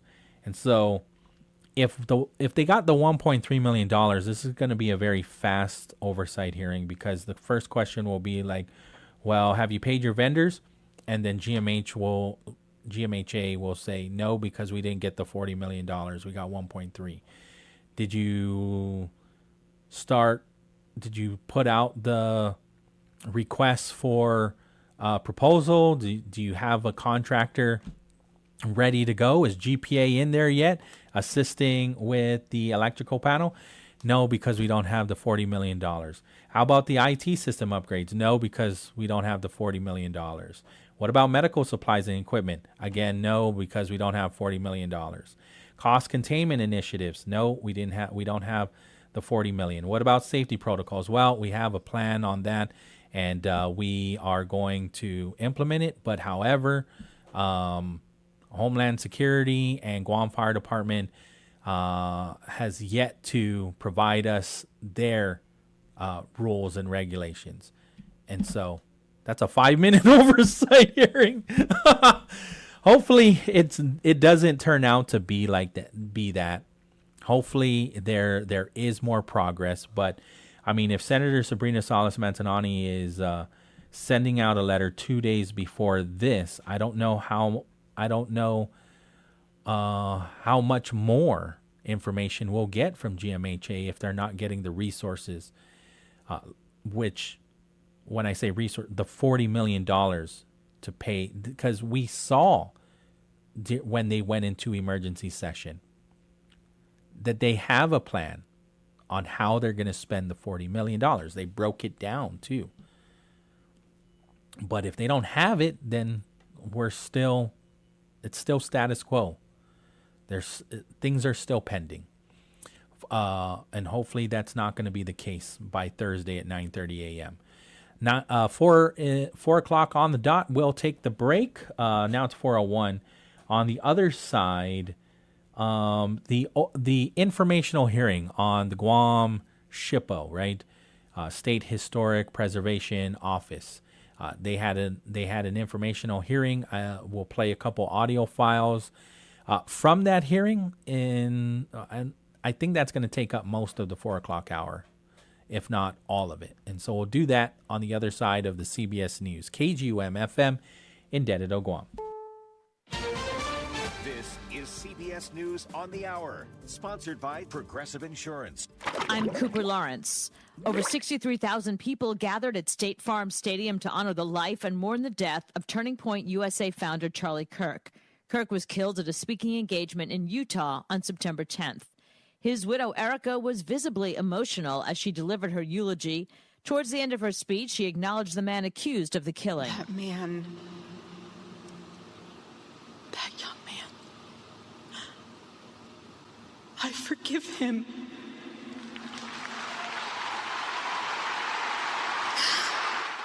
President Trump was one of several political leaders who spoke at the service. The president blamed, quote, the radical left for Kirk's assassination and talked about one way that he and Kirk differed in their messaging. He did not hate his opponents. He wanted the best for them. That's where I disagreed with Charlie. I hate my opponent, and I don't want the best for them. I'm sorry. 8 months into his second term, the president called for ramped-up investigations into his political foes. CBS's White House correspondent, Willie James Inman, has more. This weekend, President Trump is publicly putting pressure on the Department of Justice and Attorney General Pam Bondi. In a post on Truth Social, the president said, what about Comey, Adam Shifty Schiff, Letitia? They're all guilty as hell, but nothing is going to be done, adding justice must be served. It's an effort to try to silence and intimidate people, but I refuse to be silenced or intimidated. A new COVID-19 variant is spreading across the country. People are confused as to who can and can't get a vaccine. CBS News' Christian Benavidez has that story. Many states are now disregarding CDC recommendations. 7, led by Democrats in the Northeast, formed a coalition this past week. 4 states make up a new West Coast Health Alliance, both government groups encouraging widespread vaccinations. The governments of the United Kingdom, Canada, and Australia joined dozens of other nations in symbolically recognizing a Palestinian state, despite strong opposition from the United States and Israel. CBS News correspondent Seth Doan is in Tel Aviv. This war has killed more than 65,000 people in Gaza, half of them women and children, according to health authorities in Gaza. And a United Nations commission says Israel is committing genocide. But Prime Minister Benjamin Netanyahu remains undeterred in his support for this war, which Israel launched in response to the brutal terrorist massacre by Hamas on October 7th, 2023. This is CBS News. Sponsored by Progressive Insurance. Get renter's insurance to protect the things that make your place a home, including coverage for theft or damage. Visit Progressive.com. So my mother is thinking of switching from Verizon to Pure Talk, but she's worried the deal sounds too good to be true. Michael, she said, how can those Pure Talk people offer me the same basic service as Verizon for so much less money? I said, Mom, go ask Google how much Verizon spends on advertising and promotion. A few seconds later, my mother said, oh my goodness, $12 billion a year? That must be a typo. I'll tell you what I told my mom. It's not a typo. Verizon spends $12 billion a year on advertising and promotion, and their customers are paying for it. Well, Pure Talk doesn't spend that kind of money on commercials. Trust me, I would know. Consequently, they can offer you and my mother unlimited talk, text, and plenty of data on a blazing fast 5G network for just $25 a month. Dial pound 250 and say the words Mike Rowe, and you'll get an additional 50% off your first month. That's pound 250 Mike Rowe. Pure Talk. Everything you need and nothing you don't. Food prices are too high for many. CBS News LA reporter Amanda Starantino. Families are being stretched thin on their grocery store budgets, but experts say there are ways you can save. Basically, 2 bags are $100. At this Santa Clarita grocery store, the sticker shock is real. $16.99 for 1 pack of pecans. It's insane. You would think like $10 or something like that, but it's crazy. Other shoppers told us they are buying less and stretching meals just to keep food on the table. It seems to go up and up, so I guess it's crazy. Lately, it's insane. Everything is go up. So sometimes you just pick up 3 things and $20, like just small things. I try to go different stores and pretty much are the same. The FTC is going after Ticketmaster parent company Live Nation for bait and switch tactics. They're being accused of advertising lower prices than what's actually available. Cooper Lawrence, CBS News. How's it, everybody? And thanks so much for tuning in to The Brightside here on Wave. We will be returning to our show, of course, The Brightside with Polly Suba. But first, we got to go ahead and take a look what's happening out there on the street. So let's go ahead and do that.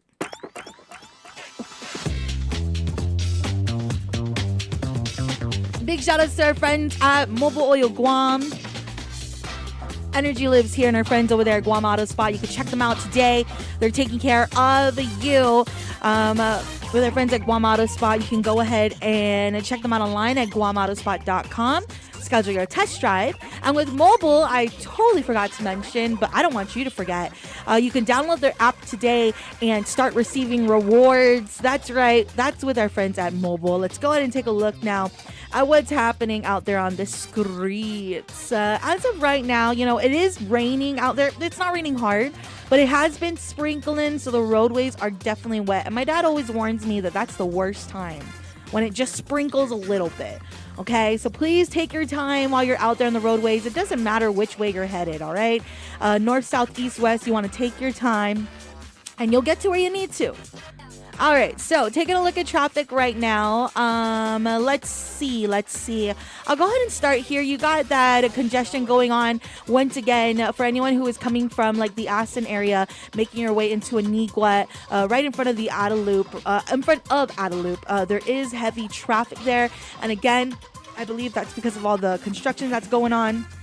But I noticed that clears up at 5 o'clock. I guess they kind of clear up everything there too. So just look out for the congestion there for anyone who's coming from Asan, headed northbound. The intersection in Hagåtña, Chikapua Loop is looking okay. Not too bad there. You might have a little bit of traffic, but I think that's just, the extra stuff from everyone moving from that craziness over there by Adelup. Let's see. If you continue northbound, traffic's okay. The lines have not built up totally at the main intersections, right? We're talking about here where Route 14 is. That will lead you to the Oka area. And then you have the ITC. That's looking okay. And then even when you make your way towards the intersection where Mobile is, right, near the Airport Road, there is just a little bit of traffic coming out from Airport Road, and as well as those trying to turn in. So just look out for that. But again, it's nothing too crazy and nothing too heavy. And even at the JFK intersection, small kind traffic to look out for if you're making your way towards there. Can say the same for the Micro Mall intersection. So again, just drive safely, especially on Route 1. You got all your main intersections there, and everyone is trying to get to where they need to. Ordot's looking okay. Chalampago's looking good. Mangilao is looking good as well. Let's check down south to see what's going on. Everything is all good in the south side, and up north, it's looking A-okay as well. Just continue to drive safely. Again, on the roadways, it is wet out there, Guahan. Continue to keep it locked here. Again, this is your Real Deal Traffic Report being brought to you by friends at Mobile Oil Guam. Energy lives here. And our friends over there, Guam Auto Spot. Wave 105 FM, we want to talk. We want to talk about the things that are important to our island and our community, and we want to talk with you. If you want to join the conversation, if you want to chime in, we welcome it. We welcome all points of view, all thoughts, all perspectives. Call or WhatsApp us at 671-922-1051. If that line is busy, then call us at 922-1052. This is Talk for Everyone. Thanks for listening to Wave 105 FM, the Talk of Guam. Hafa Guam. Landon Idlet here from the National Weather Service and with the Guam Power Authority. National Preparedness Month is here, and preparedness starts at home. Does your preparedness kit have water, food, flashlights, first aid, spam, and some snacks for the kids? Great! Now lend a hand, check in with a neighbor, especially our Banamku, and make sure their kit is ready too. Preparedness is for the family and it starts at home. NWS and GPA preparing Guam together. For more tips, visit ghs.guam.gov and follow GPA on Facebook and on Instagram. Hats Tinting and Detailing offers premier services from complete interior cleaning and VIP detailing. And to keep you cool, Hats also offers factory, ceramic, blacked out, and based approved auto tinting. For more information, call 647-SLAM. The views and opinions expressed in this show are that of the show host, guests, and callers. They do not necessarily reflect the views and opinions of the staff and management of Wave 105 FM, Glimpses Media, or any of our partners. As we strive to provide quality, respectful, and engaging content, we welcome you to participate in the conversation. Thank you for tuning in to Wave 105 FM, the sound of Guam. Enjoy the show. Half a day, everybody. We are just about ready to get started here for the Brightside on Wave. But of course, we got to thank some people for bringing you the show. Thank you to our friends at Subway. You got to refresh to be fresh. Check them out online, subwaypacific.com. You can place your order there. And then if you don't want to pick it up, you want it delivered, great. Good to go. We Deliver is delivering your Subway. We also want to thank our friends over there, Code School of Guam. Learn to code and lead the island's first coding boot camp. Your future in tech begins with us at Code School of Guam. We want to thank our friends at MicroPack. Go ahead and check them out. You're trying to get the latest in technology, trying to get the bigger TV screen. They got it for you. You can visit them at their locations in the Micronesia Mall, as well as on Challenge, San Antonio, and Tamuning. We also want to thank our friends over there at GTA, we start with you. Thank you to our friends over at Sentinel Security Solutions. They are Guam's premier provider of professional security services, delivering operational excellence and protective services across commercial, industrial, and residential sectors. We also want to thank our friends at Sherwin-Williams. Rain's coming fast. Are you ready? Seal your roof with Sherwin-Williams silicone roofing. It's engineered for Guam's toughest weather, from blazing sun to pounding rain. Protect what matters today and ask Sherwin-Williams. And of course, our friends at Chili's. More live, great food, and a great value happen with our friends at Chili's. Alrighty, here we go. Let's go ahead and get the Brightside started.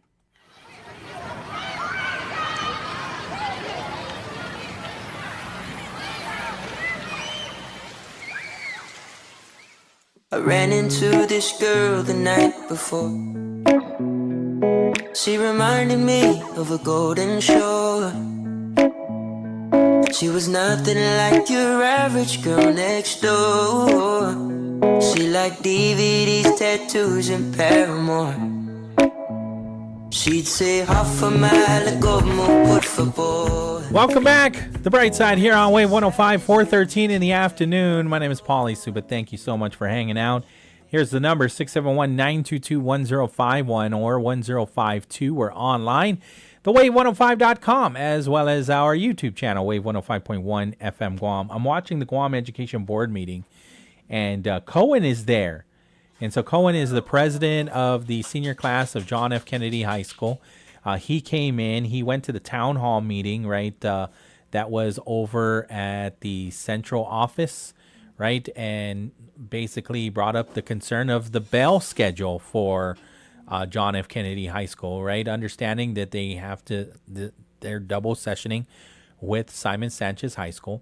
They're already waking up very early in the morning. However, the bell schedule is so limited, 3 minutes to get from one class to the next, and there's not a lot of time to kind of just rest and recalibrate,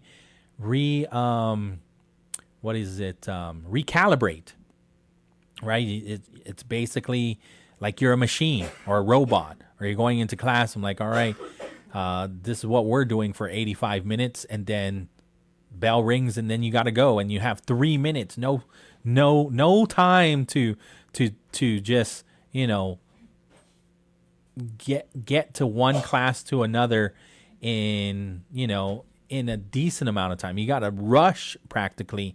John F. Kennedy High School not only is just that one big area, but some of the students have to go to clear to the other side of the property near Chief Brody Elementary to take their next class. And so they were advocating and trying to get them to change their school schedule, their bell schedule, and it worked. And it did. And I I just want to say, I'm really happy that they did, because I was thinking about it. I was like, man, I feel like it was I felt the same way in high school, but we're just like, okay, I guess we just got to deal with it. But I love that they didn't just deal with it. And, there's some people out there that might say like, oh, back in my day, we had to do this. Well, that's the best part of it, is we're no longer in those days, and we shouldn't have to just deal with it, especially if we feel like it's not, productive, if it's not helping them. Yeah. Right. It makes things a lot harder, like the fact that they got a double session, the fact that they wake up early and then they have to rush to school. Then they got to rush through school. And what kind of experience is that? That's not an experience. No. That's rushing through your high school life. Yeah. I mean, it's bad enough So your best times. I know, because I peaked in high school. Paul, I think a lot of us did.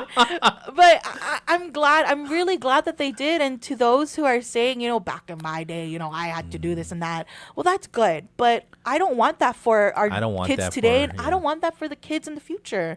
Yeah. I think also like Cohen and a number of his classmates, they really do want, especially as seniors, they really do want to take in the last of their days. And so even when they talk about they're very active in school. Yeah. So they're taking any opportunity that they can to do extracurricular things too, right? Like join a club. And so there's not a lot of time at lunch for them to eat lunch and also have a productive meeting. Right. And so. And or socialize. Yeah. I mean, that's not all what school is for, but it's part of it. It's part of the experience of going to high school, of going to school. Yes. You socialize with your own peers and you go through all the classes together.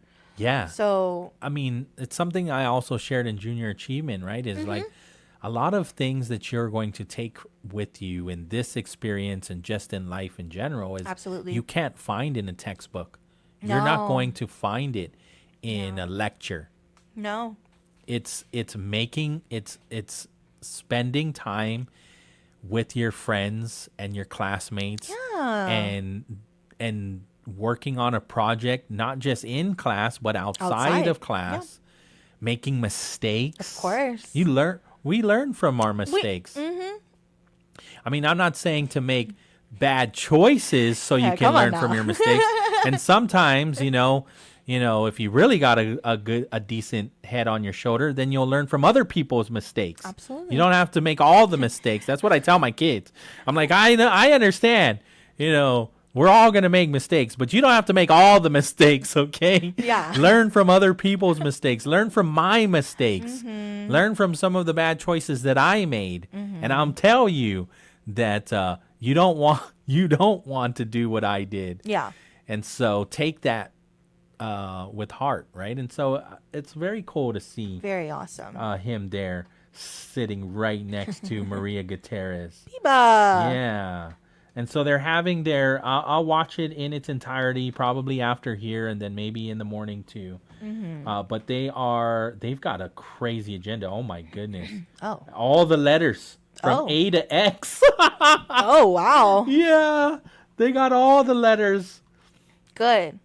So they're focusing on the IBOGs. That's the Island-Wide Board of Governing Students. Cohen is part of that. Guam Federation of Teachers report. I always look forward to Mr. Fedenko when he gives a report. It's very insightful. Superintendent's report, JFK, Simon Sanchez double session status report, FEMA project status report, FBLG renovation update, mold mitigation and fencing status. They're going to give an update on the dashboard status, management and curriculum audit status of decommissioned schools. So that's Chief Brody and that's LBJ. And then any other schools, the rumor keeps, Teason High School just keeps getting brought up, you know. And so will it get brought up again today? Nothing on the superintendent. I know 7 people have applied. Wow. Yeah, 7 people have applied to be the next superintendent. The rumors are flying too of who those 7 people are. Yeah. So we'll wait and see. Okay, so let's go back to yesterday at the informational hearing for the SHPO's office, right? So that's the State Historic Preservation Officer or office. But the SHPO is Patrick Lujan. So the public auditor's office did a audit, and it was more of an operational audit, not a finance audit on the SHPO, right? And so the one that took the lead on this is Thomas Batung. He's Accountability Auditor 2. And so he had shared in the audit findings that the SHPO's enabling laws, most from the 1970s to the 80s, don't match how the office currently operates. The law names the Historic Preservation Officer as Executive Director of the Guam Preservation Trust, which isn't true. 82% of the SHPO's governing statuses predate 2000. And then so they provided recommendations. The legislature and the SHPO should update statuses to match reality, clarify roles, shift some financial responsibility for site mitigation to private landowners and developers. There's a need for a comprehensive island-wide survey. This has been something that they've been working on for quite some time, and we're not anywhere near there. The law requires a full historic archaeological map and database that is publicly accessible. The SHPO relies only on its internal database, and there is no comprehensive survey. None exists. This is a huge endeavor. I think it's an unfunded mandate as well. And so there is a need. It's important too. Senator Therese Terlai, we'll get to it. She shares, I agree with her, that we should know what exists in Guam. We should know where these artifacts are, these important settlements were. For example, some of ancient villages. If I wanted to learn, I should be able to just access that.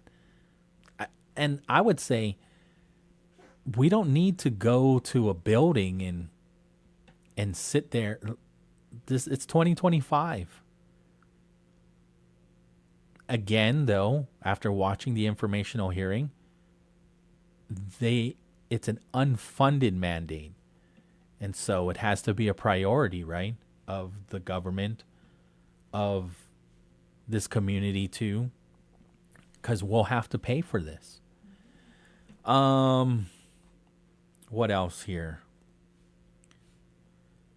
They brought up that a former state archaeologist, they didn't give any names, ordered contractors to stop work without authority, required a private party to build facilities that include a monument, restrooms, and parking as permit conditions. I remember when this audit came out.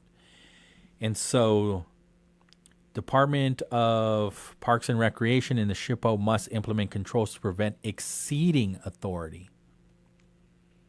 And so does the archaeologist have the authority to require that the private party build these facilities? And we see that all over the island, especially at the hotels. You see what Nico Hotel has done. They have a monument there. If you go to Subaki Tower, right at the entrance of Subaki Tower, there's a fence line, and I thought it was just to protect me from falling over and hurting myself, and that is true, but there's a staircase that goes down into a cave, and then it gives you information. There's a plate there that provides information about what was found on this property, and it pays respect too. Crown Plaza has one as well, a memorial. I don't think it it asks to build a parking lot or a restroom, but I would say that I'm grateful to businesses and private companies that understand the importance of paying respect to those that came before us and found that it was important too, whether they were mandated or not. I mean, if they found the importance to do it, I'm grateful. And so what else here? In the audit, they also sampled 83 permits, review and compliance and certificate of approval. Of that sample, they found missing documentation, licenses, ownership proof, maps, inspection reports, and signatures that were missing, inconsistent record keeping, and project closure reports. And so they provided a recommendation: use checklists, systematic tracking, better filing, and also final approval documentations.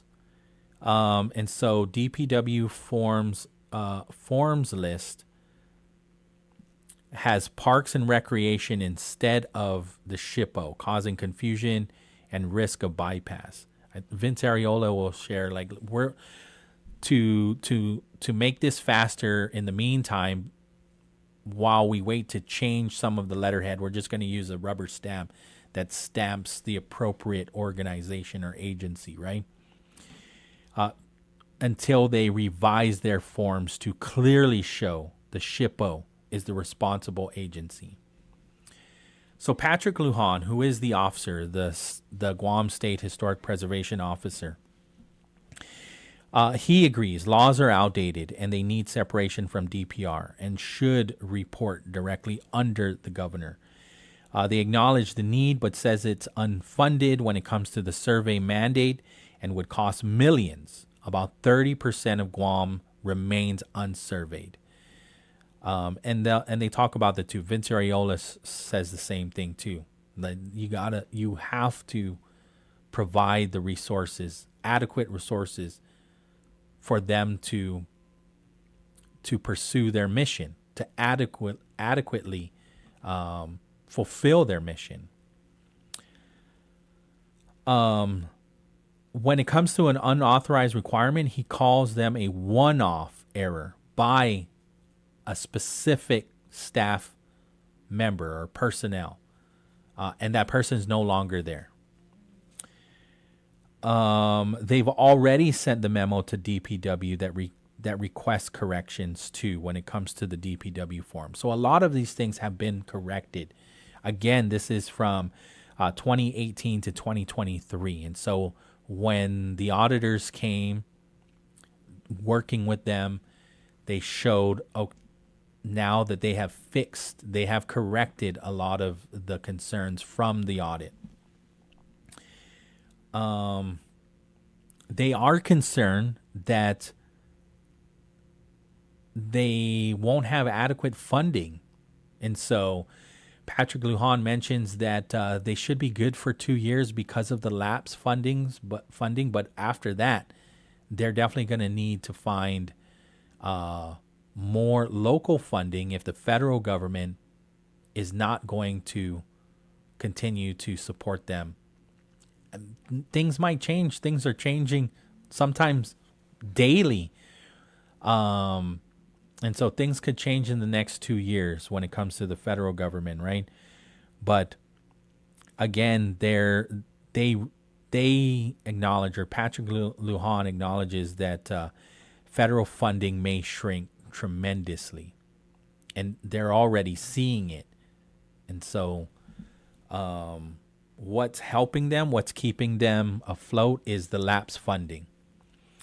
So this is what we'll do. We'll play, let's take the break. So we'll have the rest of the second half to play some of these audio files.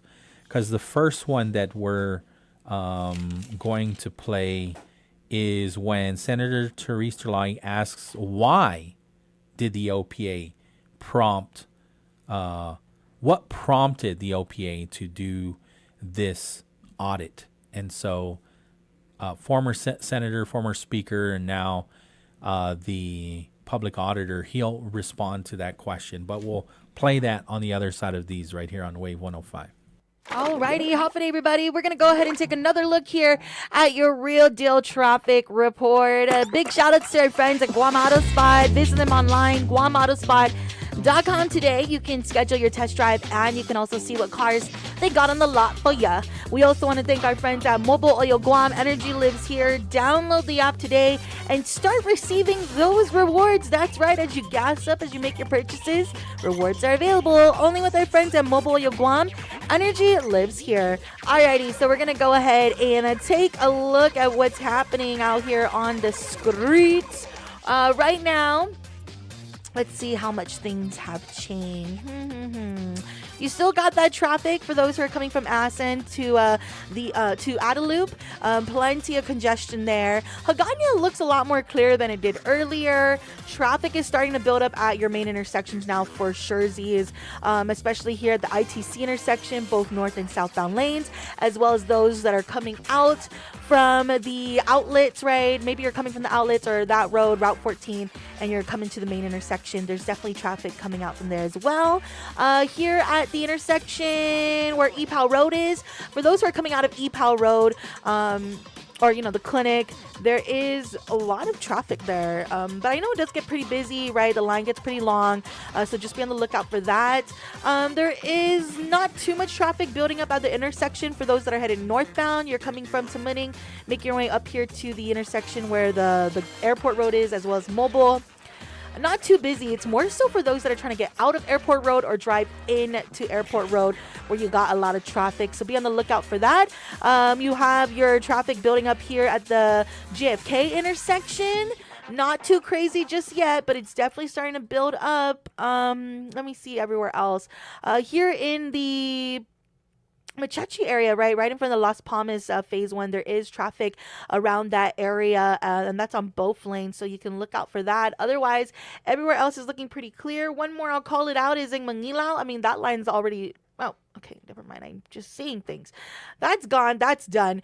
Please just drive safely out there on the roadways, whichever way you're headed, and continue to keep it locked here. Again, this is your Real Deal Traffic Report on Wave. Hat Tinting and Detailing offers premier services from complete interior cleaning and VIP detailing. And to keep you cool, Hats also offers factory, ceramic, blacked out, and based-approved auto tinting. For more information, call 647-SLAM. Buenas and off a day, it's Damon Michael, your GDOE PIO. Make sure you tune in every Friday at 10 a.m. for our agency's Educuento series, where we give you the latest and greatest from the Department of Education.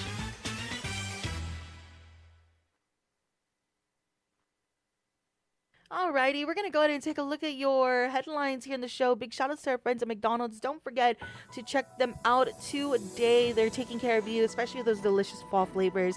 You can get the pumpkin and cream pie, delicious pumpkin coffee, and so much more. It's all available for you over there at McDonald's. Ba-da-ba-ba-ba. I'm loving it. We're taking a look at headlines right now. Hot day and good day to you, Mr. Skylar Obispo. Buenas and off a day. Here's the latest from the Marianas Business Journal. The Department of Public Health and Social Services announced yesterday morning that there's been one laboratory confirmed case of dengue fever, marking the first confirmed case this year. Through epidemiologic investigation, Public Health says that the case was likely imported to the island. The virus spreads through the bite of an infected mosquito. While it's not endemic to the island, Public Health says the island has a mosquito vector that can transmit the virus. A person infected with the dengue virus will have a fever for 2 to 7 days, and during that time, the person can infect mosquitoes with the virus. During the time an infected person has the fever, they should remain indoors and avoid being bitten by mosquitoes. Public Health advises you see your healthcare provider if you have a fever, aches and pains, rash, and mild bleeding, usually around the nose or gums, as these are symptoms of dengue fever. Additionally, you should visit the nearest emergency room if you experience symptoms associated with dengue hemorrhagic fever, which includes severe abdominal pain, persistent vomiting and bleeding, and lethargy or restlessness. In more news, the Guam Police Department says that the individual arrested for sending threatening messages through social media to the FB Leon Guerrero Middle School was an 11-year-old male. GPD spokesperson Norman Analista told reporters yesterday that on Saturday, officers from the Tumon-Tumuning precinct investigated a complaint of terroristic misconduct, and as a result, an 11-year-old was taken into custody. Analista said that the case was referred to the Office of the Attorney General, and no further information has been released so far. Reporting for the Marianas Business Journal, the Wave 105 and Power 98, I'm Skylar Obispo. Political status impacts almost every aspect of our lives on Guam, but many are unaware of our right to self-determination and decolonization. What does it mean, and how can it improve our quality of life? Join the conversation, ask some questions, and learn more about your right to self-determination and the 3 legitimate political status options for Guam. Tune in to Challenge the Status Quo every Monday from 10 a.m. to noon on Wave 105.1 FM, presented in partnership with the Commission on Decolonization and Glimpses Media. The new and improved Chili's 3 for Me deal is here. Starting at $12.99, get a drink, an appetizer, and an entree. You heard right. You can get a Coke, chips and salsa, and an old timer with cheese for only $12.99. Only at Chili's. Great food and value happen here. The views and opinions expressed in this show are that of the show hosts, guests, and callers. They do not necessarily reflect the views and opinions of the staff and management of Wave 105 FM, Glimpses Media, or any of our partners. As we strive to provide quality, respectful, and engaging content, we welcome you to participate in the conversation. Thank you for tuning in to Wave 105 FM, the sound of Guam. Enjoy the show.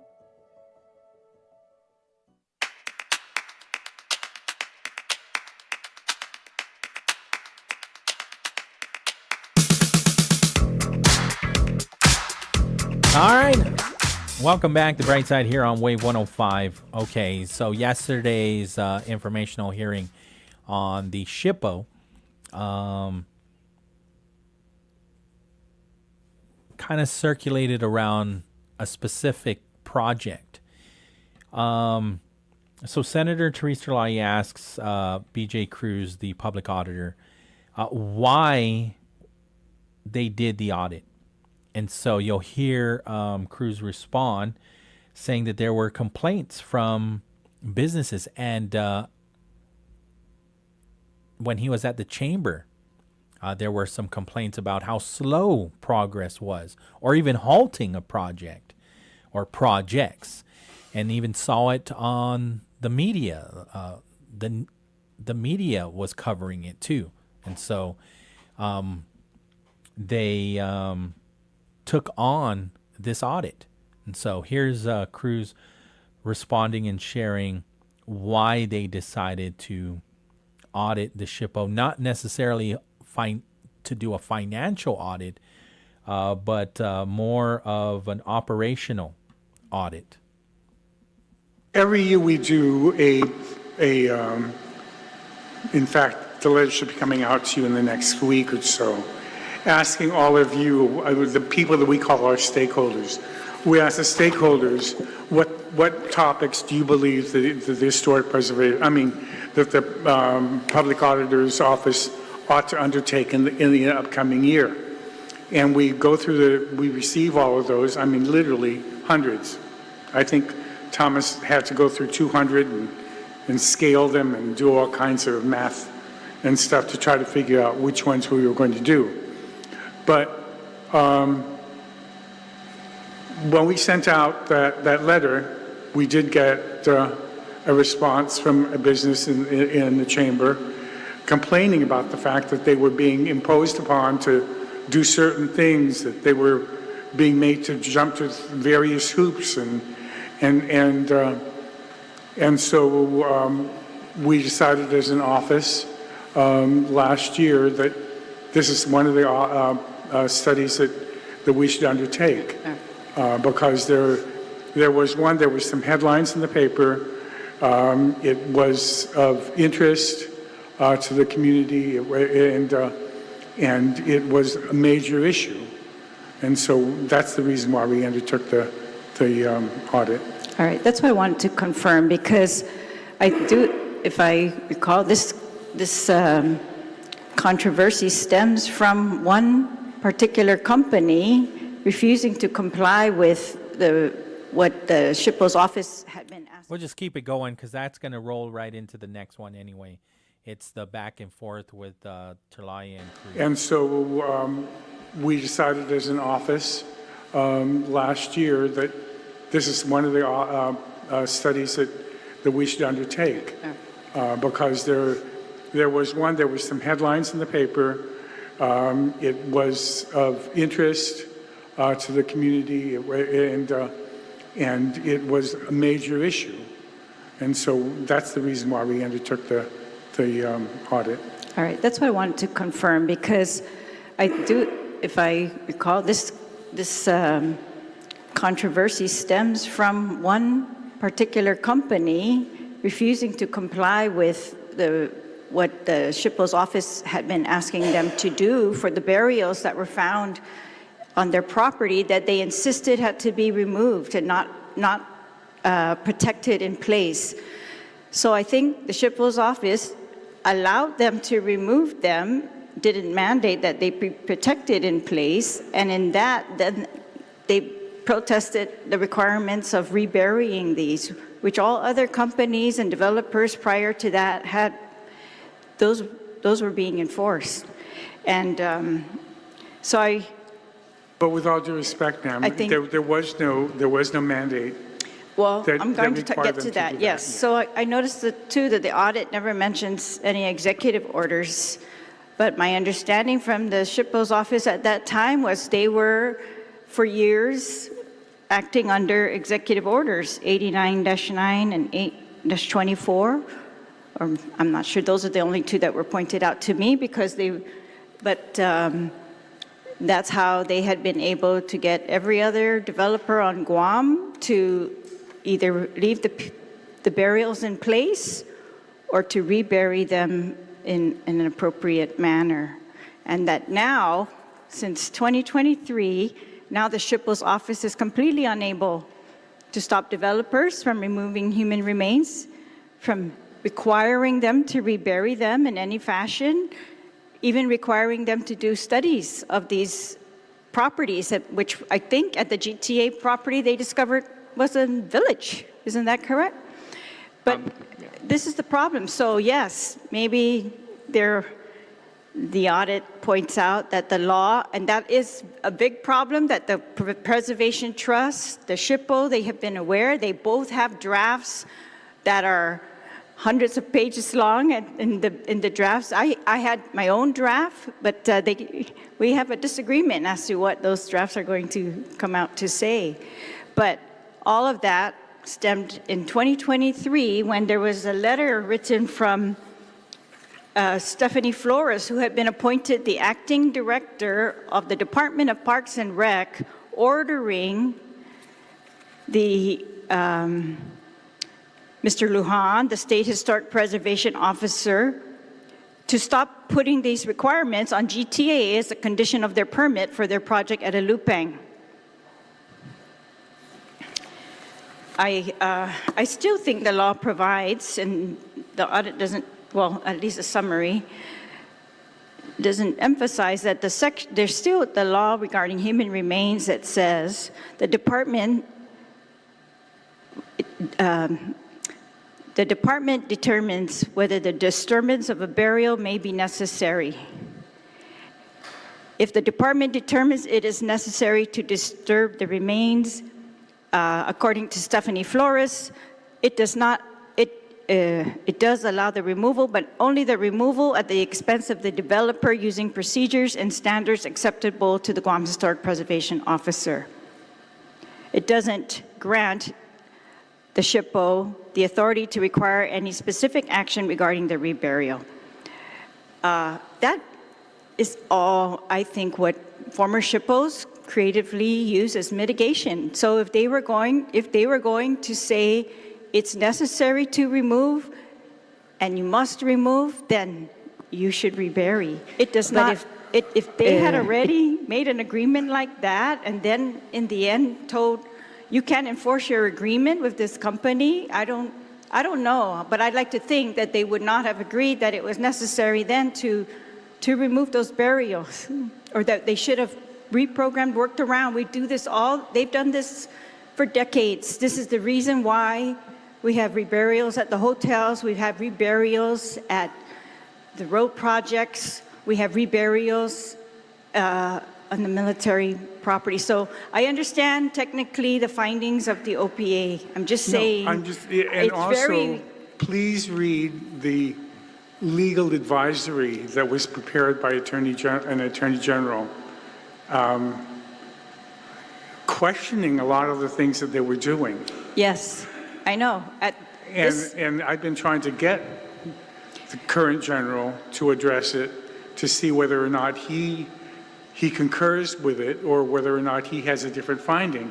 All right. We've written 3 letters. We've not been able to get any response from them on whether or not they're concurring it. But Senator. The way to address this is to change the law. Yes, Senator. It is the responsibility of this body, and that's why we pointed it out. I come back again for. So, again, the questions will go right back to Senator Therese Terlai, right? But in between, Senator Sean Gumatautau asked some questions. He's concerned about the SHPO's extraordinary powers under federal and local law. And BJ Cruz even says possibly that there can be some overreach with what the SHPO is asking them to do. Senator Vince Borja asks the SHPO what the legislature can do now. And so Lujan said what it would take is $1 million annually. So provide $1 million plus 2 years to build the capacity for the in-house surveys. That will help. And that's only to get them caught up. And Senator Vince Borja asked, and Patrick Lujan agreed. Yeah, it's this $1 million annually, and 2 years to build capacity will allow them to catch up. After that, they'll still need to provide that funding, and even if we don't get the federal funding, then we'll need to look at our own local government too for even more. Senator Shelley Calvo, when she brings up some things too, 90% of applications lacked final reports or tracking of conditions. And so she asked about safeguards for documentation integrity. And so Cruz says most of the work is done, but missing final steps. They'll need stricter compliance. And then she also asked about legislating permit review timelines. And so Lujan opposes the permit review timelines. He says the SHPO already has 5-day internal deadlines and federal law requires 30-day turnaround. However, you'll hear when you watch it that the auditing team says that the small snapshot that they were able to capture shows that there are more times than not that it goes over the 30-day turnaround. One goes to about 200 days after they filed a permit. And that's I would be frustrated too if I'm trying to get all my ducks in a row and it's taking even 10 days after the 30-day time period. Let's see here. So they go back to Therese Terlai because she wants to get to the bottom of this one project. So about an hour after they go through the questions with Senator Tony Ada, Sean Gumatautau, Vince Borja, and Shelley Calvo, Senator Therese Terlai again wants to know more of the controversy. So this one is at 126.28. Yeah. So you said the unauthorized imposition of requirements was a one-off and was corrected. What do you mean a one-off? It only happened one time? Yes, in that sense, when the state archaeologists stopped the project. Stop GTA. Isn't it also that they were trying to stop the bulldozing at EPAL?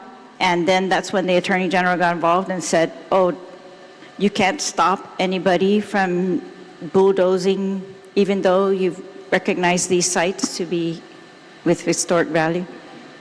I believe so, yes. And isn't it true also that at the time when this Stephanie Flores was appointed the acting director of the Parks and Rec and ordering the SHPO what he could or could not do, that they also, somewhere around there, removed you from any authority over telecommunications projects? Yes, that's correct. Is that still in place? Yes, that is correct. How do you justify that if you are the State Historic Preservation Office, that anyone can remove you from those projects? I have been internally challenging that. It's been years, though. I know.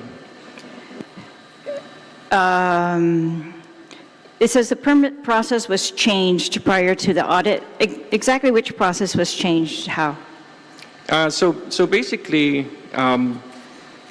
in line with that one-off, we just had a personnel issue that kind of did not run the process through the way it was. And then when that one individual was removed from the position, then we started operating the way. So you're saying that you have never, ever, outside of that one project, required developers to rebury human remains? No, we have.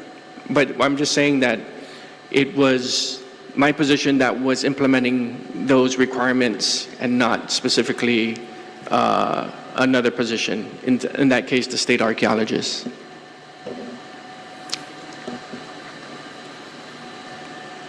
So you can require reburial of human remains?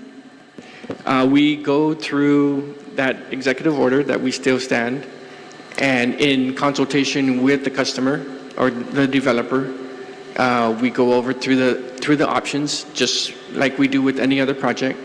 Again, with the local statutes, the notion of human remains is taken at a whole different level of seriousness, really. And so we've pretty much been successful except for that one. Well, because he was trying to require reburial of human remains close to the site where they were removed, as Correct. has been done for decades under that executive order. Yes. And if you're saying that was not something, well, they obviously wrote a letter to you saying you can't do this, and you should never be requiring these developers to do anything like that, and that, and that you were removed from your capacity to take care of any of these telecom developers.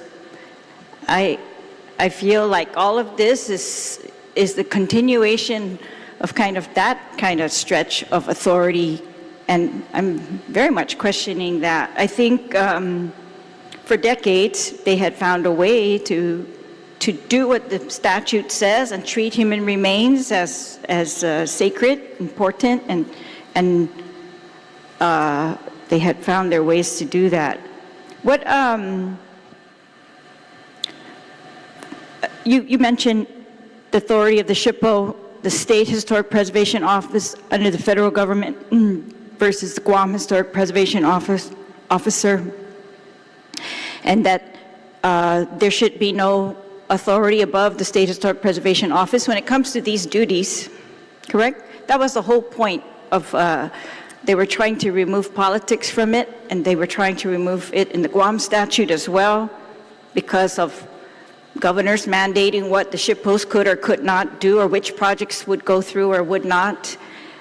But you said there have been people appointed, well, there have been other acting SHPOs. Who appoints the acting State Historic Preservation officers in your absence? So usually it's a recommendation to the governor of who could, but it's really her decision of who has been acting SHPO when I've been away. Oh, okay, because I've seen letters where the director of Parks and Rec was the one making those appointments. Yeah, he was acting normally. SHPO for. I saw that in Yes. former governors. And signing off for the SHPO, for the telecoms and special projects, who's doing that right now? You don't know?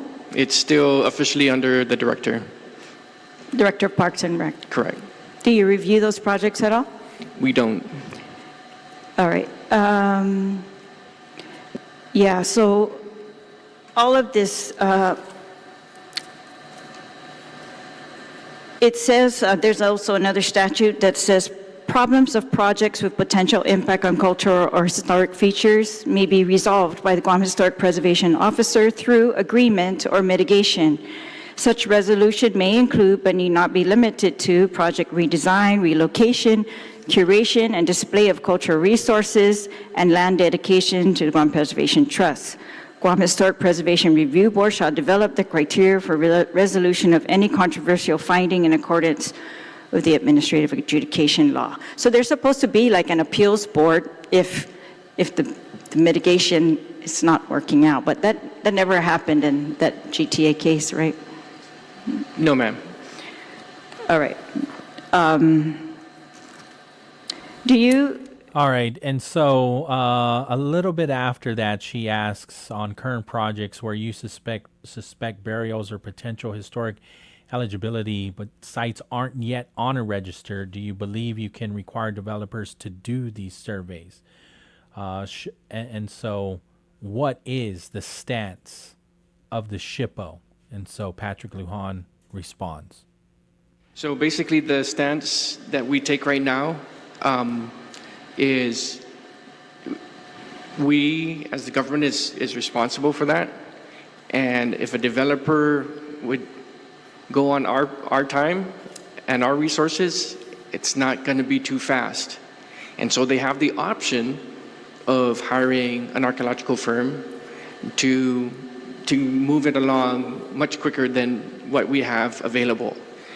So we don't tell them based off of what came out of the AG's office a couple of years ago.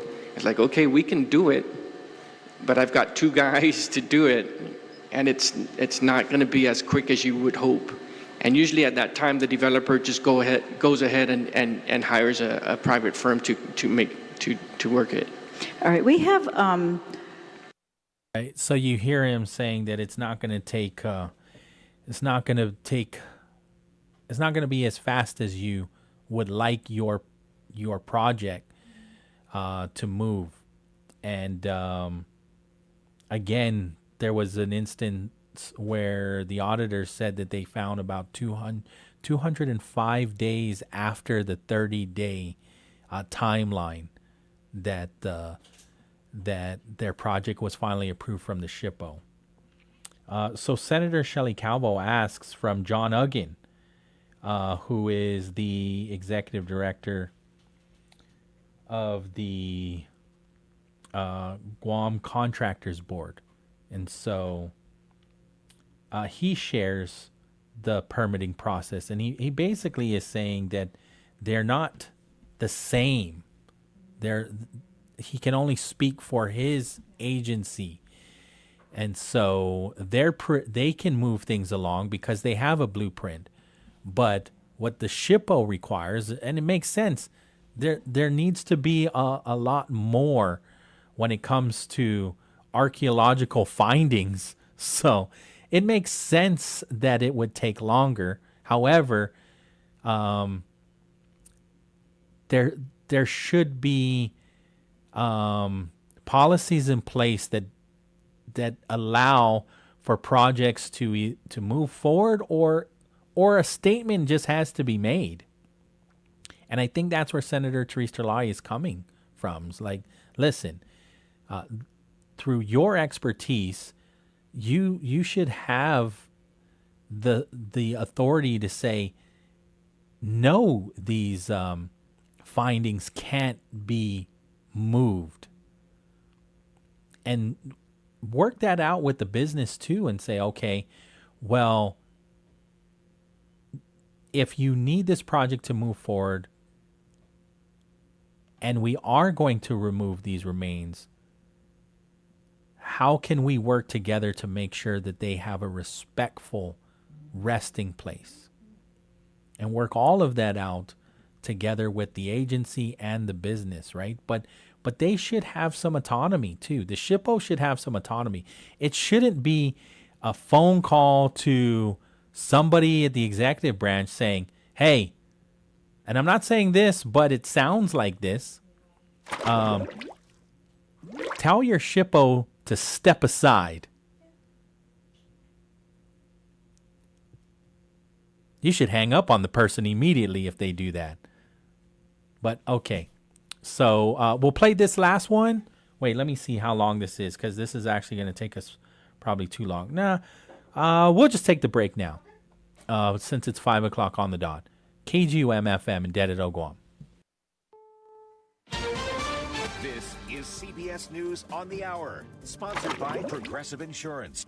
I'm Cooper Lawrence. The makers of Tylenol and medical experts are pushing back against the Trump administration's latest announcement regarding the drug and its link to neurodevelopmental disorders. Without providing specific evidence linking them, President Trump says pregnant women should not take Tylenol because it can be associated with an increased risk of autism. All pregnant women should talk to their doctors for more information. He said ideally they shouldn't take it at all, but If you can't tough it out, if there's a problem, you're going to end up doing it. so what should pregnant women take instead? There's not an alternative to that.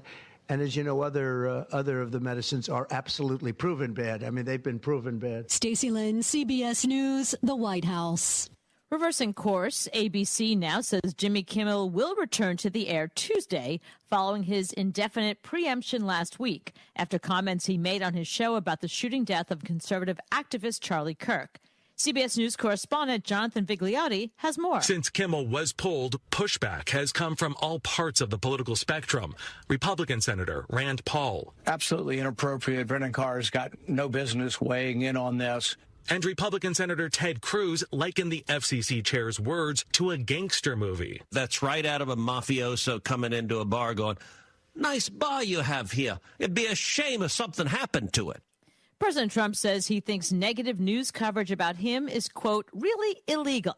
This as FCC Chair Brendan Carr faces backlash for urging ABC to take action against Jimmy Kimmel. CBS's Natalie Brand reports on another development. The Pentagon now says it will require credentialed journalists who cover the Pentagon to sign a pledge to limit reporting information that has not been authorized for release, including unclassified information. The National Press Club president, in a statement to this, called it a direct assault on independent journalism at the very place where independent scrutiny matters most. A federal judge is scheduled to sentence a woman who pleaded guilty for her role in a scheme that would have forced the auction of Elvis Presley's Graceland estate in Memphis. Lisa Jean Finley acknowledges to have conducted one count of mail fraud. CBS News legal analyst Thane Rosenbaum. They're going to recommend to the judge something less than the 20 years. And the judge could say to the prosecuting attorney, look, I appreciate you cut a deal, but this is Graceland. This is a national landmark. And we take this in Tennessee very seriously and literally throw the book at her. This is CBS News. Progressive Insurance, with insurance for cars, home, boat, motorcycles, RVs, and commercial vehicles at 1-800-PROGRESSIVE and Progressive.com. Let me tell you about this new Pretzel Cheddar Club. Hey, I'm Carlos. And I'm Ebony. And a little thing we love about the Chick-fil-A Pretzel Cheddar Club is the tangy Dijon with the pretzel bun. It takes it to a whole nother level. It goes perfectly with the chicken and the cheddar cheese and the bacon. Man, you know how much you love bacon. And I love the different varieties. Grilled, spicy, original. It gets you nice and excited for fall. Order the Pretzel Cheddar Club with Cherry Berry and Sprite for a limited time on the Chick-fil-A app. Real guests paid for their testimonials. There's nothing like when you get that part from eBay and it just fits. Yeah, the first time. So you can do less of this and get right back to more of this. At eBay, you'll find all the parts you need, guaranteed to fit, at prices you'll love. Sounds good, doesn't it? eBay, things people love. Eligible items only. Exclusions apply. It's the biggest complaint for new car buyers, technology they can't figure out. While touchscreens in vehicles are working better, a new J.D. Power study shows they are still the biggest cause of driver frustration. Study author Lisa Boer says it's information overload. We're putting more and more into that center display, and some things don't necessarily need to be in there. Boer says cars need to have a blend of touchscreens and old-fashioned buttons. Jeff Gilbert, CBS News, Detroit. Partners may share more than just their love of Steely Dan. A large-scale study of over 6 million couples across Taiwan, Denmark, and Sweden found that partners are also more likely to share psychiatric diagnoses. Some of the conditions range from depression and anxiety to OCD and schizophrenia. Researchers say people often choose partners with similar traits and life experiences, which also means mental health. Cooper Lawrence, CBS.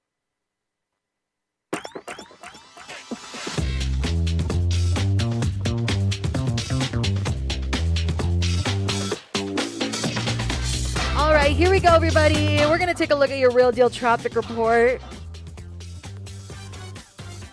Big shout outs going out to our friends at Mobile Oil Guam Energy lives here. Don't forget to download that app today, and you can go ahead and start receiving your rewards. Big shout outs to Mobile. We also want to thank our friends over there at GTA.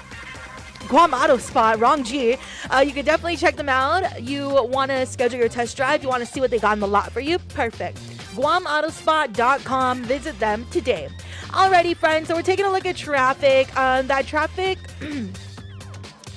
Let's see. Okay, so there's still that heavy traffic where Adaloop is, and it extends beyond Adaloop. So if you're coming from Assen, you'll already be met at the end with the end of the line of all that congestion, and then it even continues a little bit past Adaloop into Anigua. And I want to say that you'll have a smooth drive for the rest of the way, but there is still more traffic to be had at the Chicapua Loop intersection, especially if you're heading northbound. Let's see. And if you're continuing northbound on Route 1, you got all your main intersections already very busy, my friends. You have the intersection where you can take a left and go to Oka. That intersection's busy on all sides, north, south, and those coming out from the Oka area. At the intersection, this is the ITC intersection. Okay, just want to make sure I was right there. It's definitely busy as well on all sides. Those coming out from the Route 14 area, right, where the outlets are, and then those headed north and southbound. And even when you continue north, you can expect traffic at all your main intersections. Let's just wrap that one up there, right? So just be on the lookout for my people driving northbound. You can definitely expect a lot of traffic. And then let me see where else. The rest of north is looking okay. I mean, once you get to Dedido, surprisingly, it's not bad there. And I don't know why I'm still surprised. Usually I feel like Dedido would be so busy, but there's not too much traffic going on there, which is really great to see. So I'm not gonna jinx that for y'all. Let's see where else. North side, like I said, was looking okay. If anyone's traveling through Route 8, Purple Heart Memorial Highway, do expect traffic if you're going towards the if you're headed towards the Barragata Tri intersection. And then there is traffic in Otdut for those that are coming from Sinahanya. And then checking down south, there is some traffic right in front of the Ipan Beach Park. And this is for those who are continuing into Ipan. Just a little bit, though. Just a little bit. Nothing crazy. And that's pretty much it for right now, friends. We'll let you know later in the 5 o'clock hour how the rest of traffic is looking. But for now, that's your real deal traffic report. Once again, it's all being brought to you by our friends at Mobile Oil Guam Energy lives here, and our friends over there at Guam Auto Spot. Continue to keep it locked here. We got the Brightside coming up. Zero extra cost with GTA Fiber. Experience super fast and reliable fiber internet speeds, now starting at 200 Mbps to 1 gig, with upload speeds just as fast as download speeds and 100 times faster than cable internet. You can enjoy lag-free gaming and clear video calls. Fast is also affordable. Sign up for Fiber 200 for only $70 a month. Visit gta.net or call 644-4482. Terms and conditions apply. Craving bold flavors and unbeatable value? Introducing Chili's Double Down Feast. Choose from chef-crafted protein pairings like zesty margarita chicken with ancho salmon, or go premium with the classic sirloin and half rack of ribs. All served with loaded mashed potatoes, starting at just $24.99. It's a feast made to satisfy. With more pairings to try, one visit won't be enough. Only at Chili's. More life and great value happen here.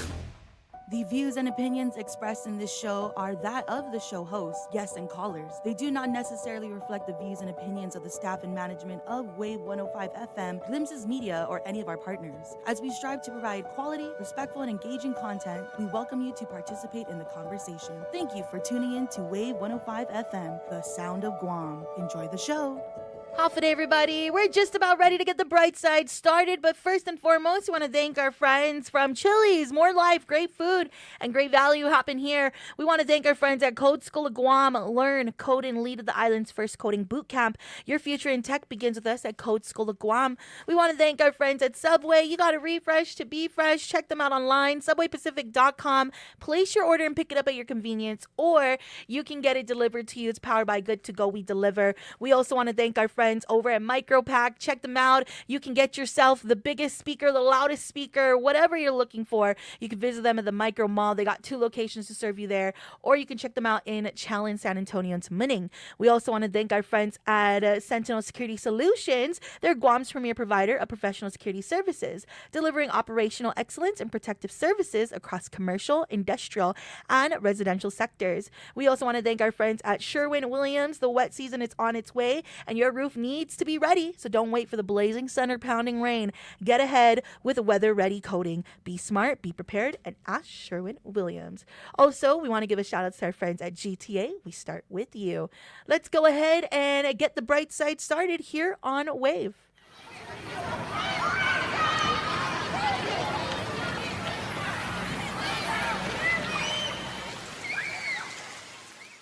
I ran into this girl the night before.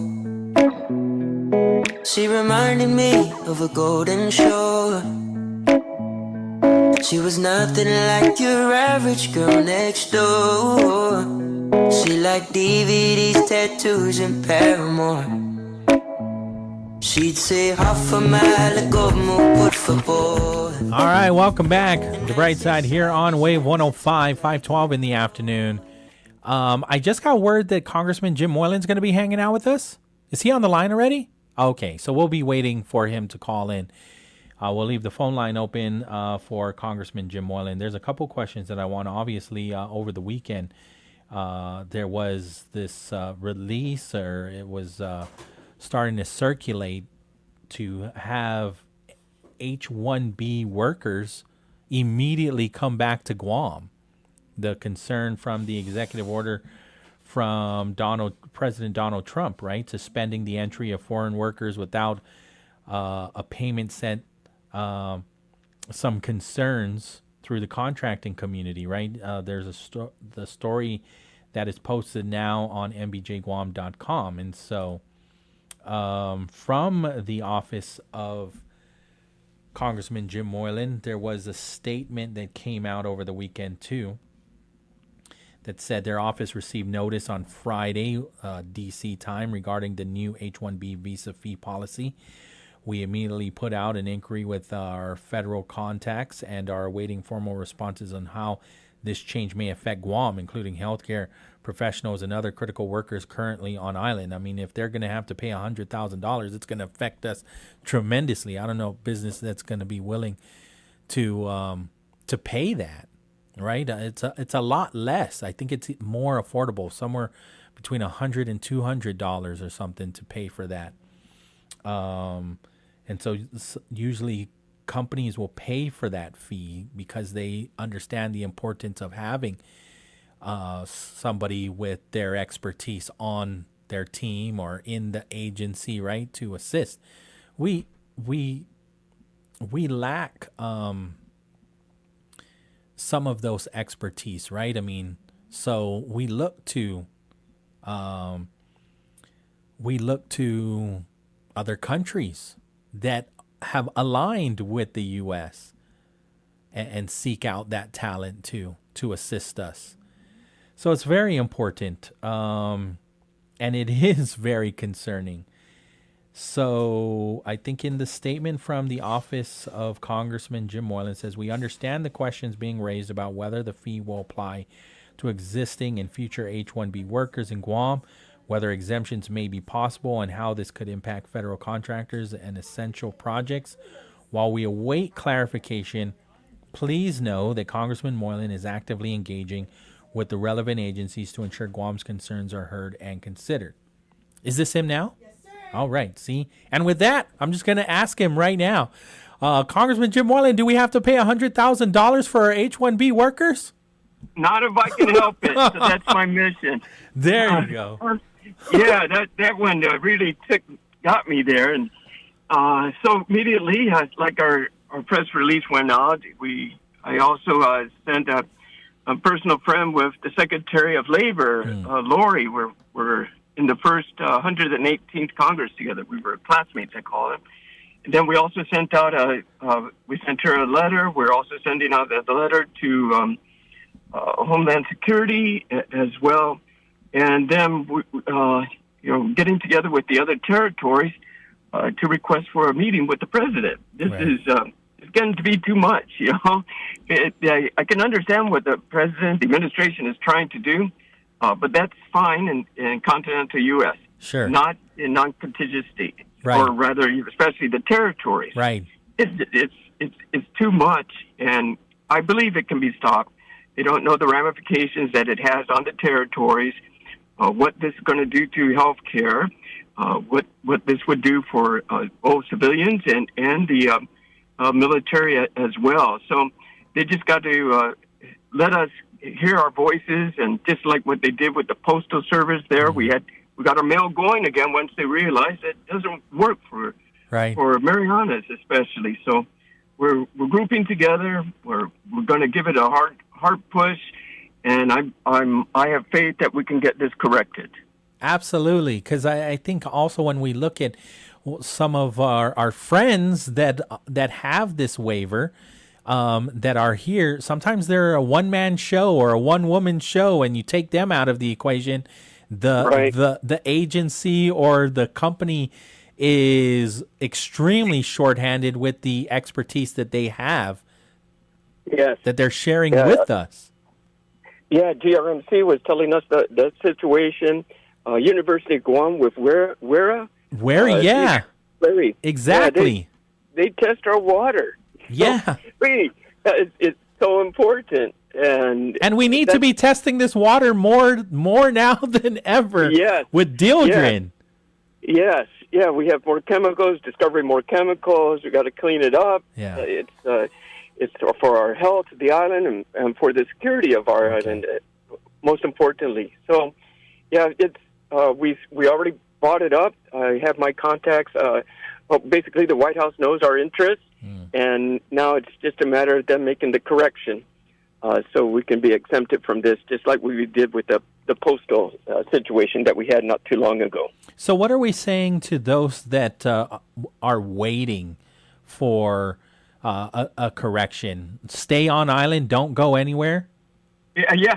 Well, they got to follow it until I get that meeting, or we got to reply back on how we can address this. If it could be a stay just for the islands, that's great. Right. Because not to go against the executive order, but sure. Once we get the word there, they understand what's going on. It can be corrected. And I hope too that the ones that already have this arrangement keep it, right? And so, understanding that this is something that this is going to be your policy moving forward. We obviously have some vacancies, but for right now, we have people that already are in the system. And so we need to make sure that they are not affected in any way. Right. Yeah, exactly. And my understanding is they won't be, but until I get clearer as well, we want to make sure there's no confusion. Right. We have to see the rest of the details in that. Right. But for them to just end it for us, I can't. That won't work at all. I'm sure the Department of Defense would see the logic as well, and and we can make that correction. Whoever's doing those, writing those executive orders there for the president, I got to talk to this guy and get him to Guam and, give him some Finadeni or some Telegram and make them understand, this is where we're at. This is what's happening on the island, and consider that next time you do any kind of executive orders, remember the territories and how that affects us. Well, we do know somebody, right? Walt Nalta, right? Well, yeah, he's a personal aide, yes. Yeah. Yeah, and we also have Department of Interior, but those things they're not coming out of their department. It's coming out of the administration. So, sure. Yeah, if we can review it before, but, that's the president's decision, and he just needs the right advisors to let him know what the effect it has on our nation, the effect it has on Guam, U.S. Understood. I was listening to you talk with Patty Arroyo this morning. You mentioned that you had a meeting with JRM. Was that today or is it that tomorrow? It's actually, I think it's next week. Next week. Okay. Yeah. So you didn't have it yet. I'm sorry. Because I just saw them today, so I could have been mistaken on my days. But we usually, if I'm not here on Guam, then we do the phone call. So you did talk to them today. Any updates? Oh, yeah.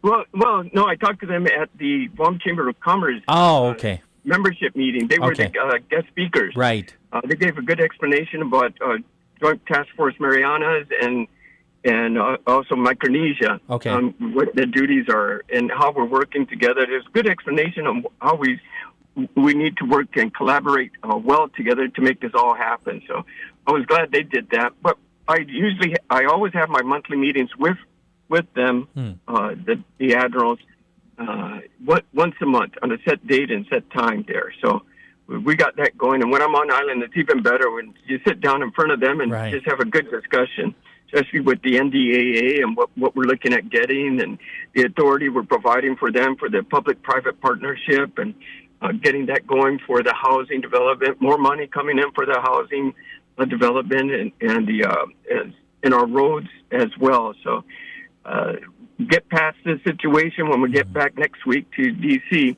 And figure out we're not closing the federal government, and we're going to pass our continuing resolution to come up with some compromise with Senate so we can get going on the rest. And at the same time, we're still working on our appropriation measures where we have several good things in there for Guam once again. No, I appreciate that. And so a lot of the messaging and a lot of the decision-making is actually coming out of Hawaii and Indo-PACOM. But when you do have those conversations with JRM and Joint Task Force Micronesia to explain, like, you guys see it yourself, you understand how the roads need to be repaired, you understand how when the power goes out at Ukadu, your power also goes out too. And so please, speak with those leaders in Indo-PACOM and share that what the decisions that you're making on housing and also looking for requests for proposals on properties and lease agreements are going to affect the civilians here too. And so there's got to be a win-win, not just for those that own the building and the apartment complexes, but even for the civilians here to how do we address housing to make it. I'm not not necessarily saying that it has to be a drastic decrease, right? But it certainly can't go any higher. I watched you in Representative Ed Case. I watched it in its entirety. It's on YouTube. And I was very impressed, right? And so you talk about how much the average home is, $500,000, and Ed Case looked at you and you looked at him and they're like, that's actually pretty good compared to them in Hawaii. And I was like, are you kidding me? So I can only imagine how challenging it is for our friends and family in Hawaii, but certainly we can't just let it go and say, well, such is life and we'll figure it out. We in the NDAA, we inputted the amendment that directs the Department of Defense for a housing reform report. We said it needs to include the impact of this buildup for the cost of new homes, if you're going to build, or you're going to buy, or you're going to rent. And then in addition, how is this displacing the local families? Put this down in black and white, what the Department of Defense is doing and how it's affecting the housing market. Right. And then we're having with HUD will validate their report. And with this, then that's where we can say, look, this is not working out, or this is where we need some improvements. We also put in the public-private partnerships so that they can get started on doing stuff. We included additional funding for more housing inside on base too. So it's addressing that. So at least there's 250 homes at $1.05 million. That's in the NDAA as well. So a lot of more money coming on down, but we need the actual report to really show the true impact. And with HUD overseeing and validating Department of Defense report, this is something solid and concrete to address what we already know is making it very difficult for us to families to buy new homes on the island. Right. The shortage of H-2B workers. In addition, we also introduced a measure that says the governor should have responsibility over these H-2B workers and call in as needed for the purposes of disaster and like what we're having now, so we can have more workers to do the job, since we know they're really making what they can do on inside base, which is important for our defense. But we must continue to support our businesses with their repairs, their buildings they need, these commercial businesses and homeowners, first-time home buyers, to put more into the market. So those are things in there, and we're pushing for that as well. In the meantime, there's an extension in there for the H-2B workers to make it another total of 5 years once again. But we just to keep on going through this every time. It's somebody's going to make it harder and harder and harder for that to happen, when it should be allowed to for us to take care of this on our own and allow the governor, if the president wants to give the state play their responsibility, then we should also have that authority to use our workforce and to get to utilize the skilled labor coming from our allies and good friends and over there in the Philippines. Right. Another concern too is maybe you have Secretary of the Department of War on WhatsApp or Signal, Pete Hegseth. Do you know why he has decided not to convene the economic committee of the 22 federal agencies with our own local government on the missile defense system and its impact? We have written that letter. That was early second week of September that went out. Yeah. So when I get on back, then that letter is signed with the governor, saying that the island needs it, and I agree with the government of Guam, and we need the support. And so we're expecting a response, but I do plan to give a call on back when I get back next week to see how soon we can get that meeting going. Yeah, I'm still trying to wrap my head why they wouldn't want to convene this meeting. You know, how does it affect us? How can we what opportunities are there, but also how is it impacting us? And we know it's not a secret. We know how it can impact us. We understand the geopolitics of everything, right? Of what is going on, not just in China, but North Korea too. This is right. This is our reality, and so I don't understand why they wouldn't be wanting to. When I hear from the Guam Defense Forum that this is the homeland, right? We are Americans. You know, why they wouldn't want to keep that door wide open and say, so you Americans are tremendously affected if anything pops off. So what can we do for you? I don't understand why that's so hard to comprehend. Yeah, I know. Like it's I was impressed that he did come over. I think that was his second trip when he first became the secretary. So there's an understanding there. We just got to shake it up some more. And I'm glad we're working with that one voice with the governor to say, look, we really need this. Yeah. And this will be helpful for the overall mission and the safety of the United States and our people of Guam. And we got a lot of dedicated folks out here still war survivors that don't want to go through that situation again. But at the meantime, we got to ensure the people are taken care of. You know, and the workforce is there, and the utilities are there. Our water is clean. You know, don't get rid of our H1Bs and continue to allow us to have our H2Bs, so we can all live in nice harmony, right? So, and eventually we can get there. And I'm glad that focus, at least with Congress, we've got the money through, but now we need that coordination with these agencies to really give us that support. And we're probably going to have new people in there that, you know, got to Google where's Guam, and so they can better understand and get an idea. They may not know, you know, what's. I hope they know our situation with the Indo-Pacific area and how important these sea lanes are in our strategic location, and therefore you must help the civilian population to do it right, build it hard, build it resilient, and build it up. Help us out here.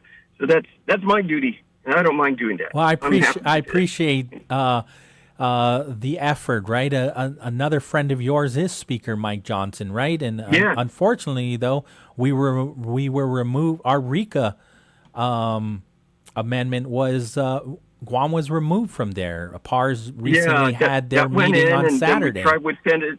Yeah, we tried with Senator Hawley also, and that he doesn't want to touch that for a little bit here, but. That doesn't mean we can't still push for it. So we're looking for the recognition. There's a measure, I believe, that was already put in.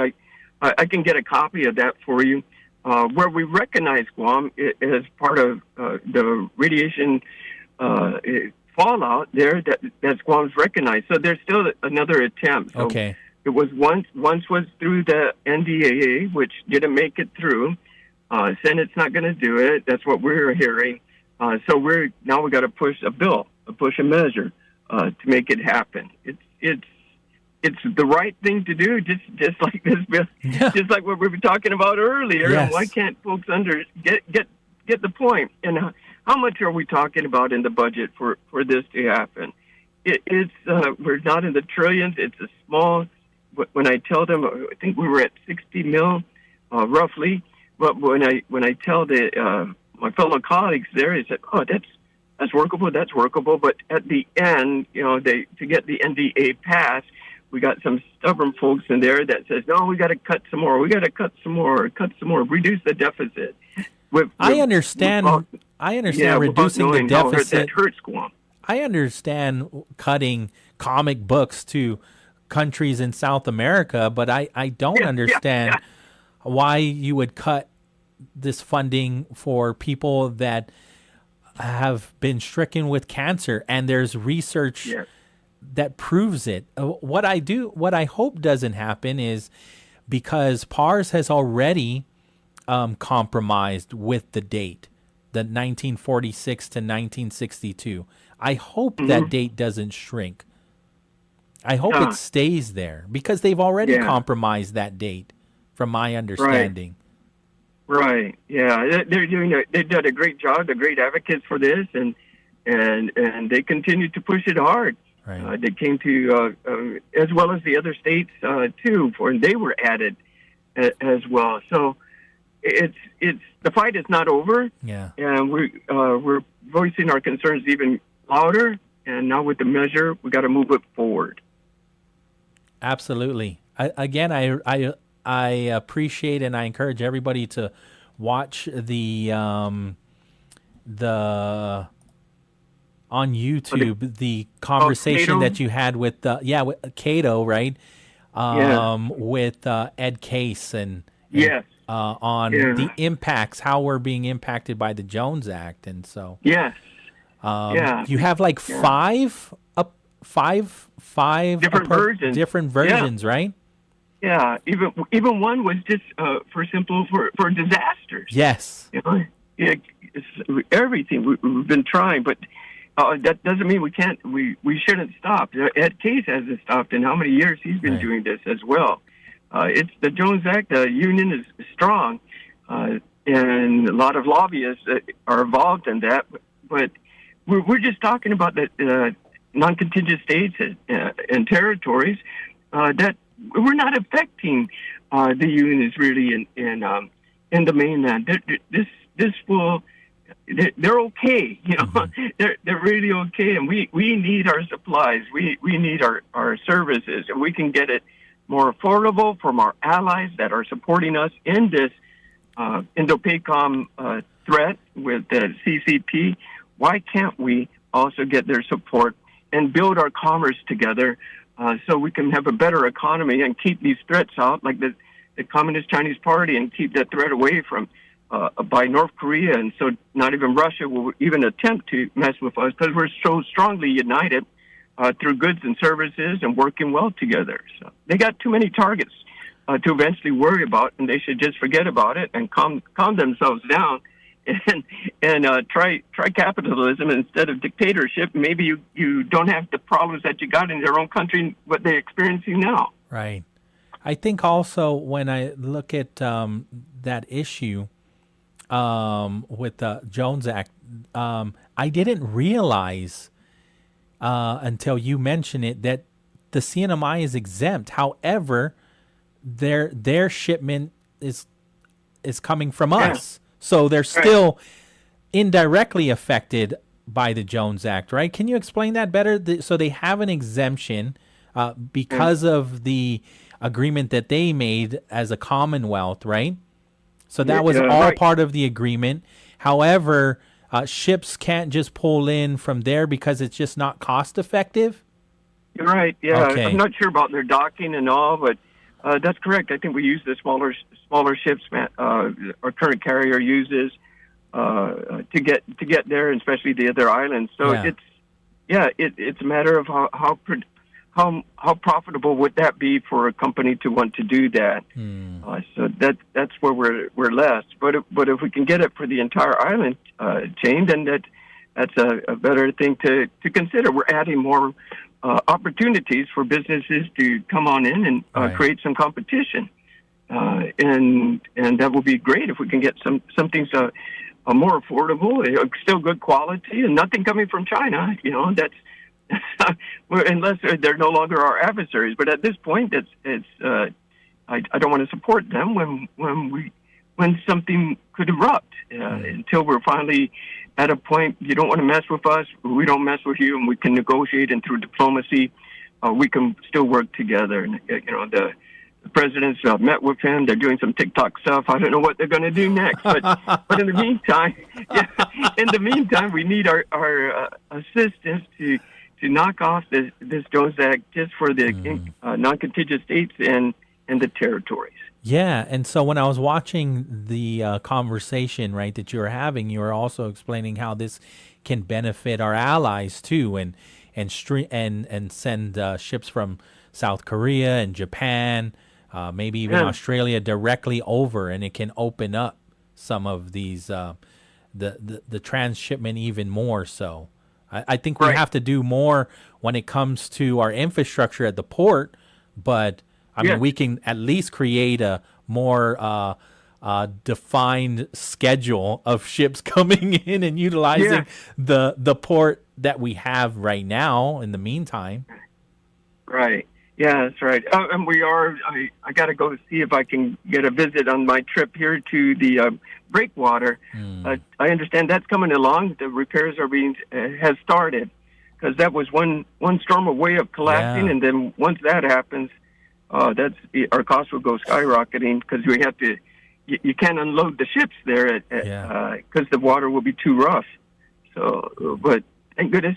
So when, I guess just like my mom says, it seemed we're doing a lot of things all at once, but if we can tackle it one at a time and tackle it as hard as we can, then we can move on a lot quicker to the next issue. So we're doing what we can here. And I got a great staff back in D.C., and when I'm back home, it's a lot of constituent issues, and I'm happy to hear that so we can do the right things. And we're still fighting for our regional office.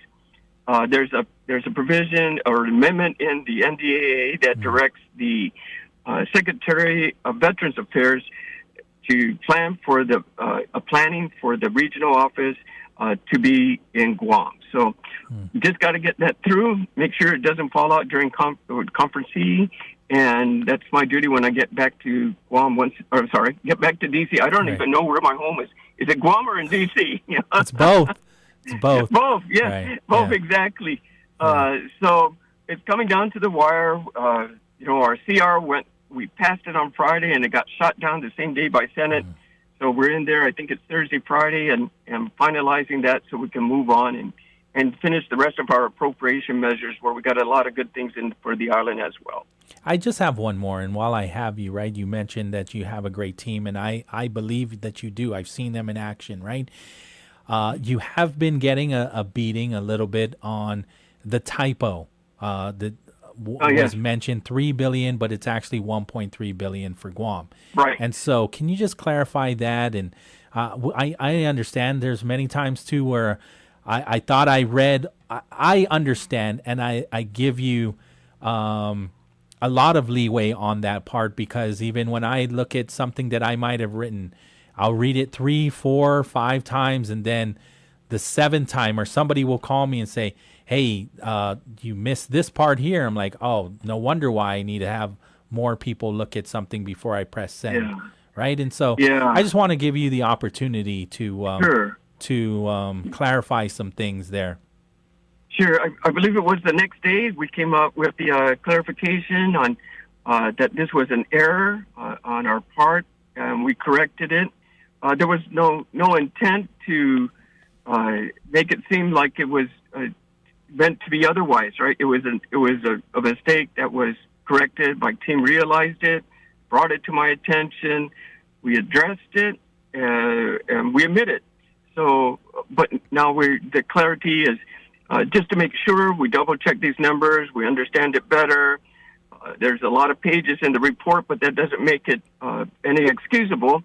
But we identified the problem. We found we corrected the error, and we put procedures in where we not only check, but we double check and triple check. And then if I'll get a little stamp of approval for the next report that comes on out too. Before I put my signature on there, do you verify that this is true and to the best of your knowledge everything is right? Yes. Okay.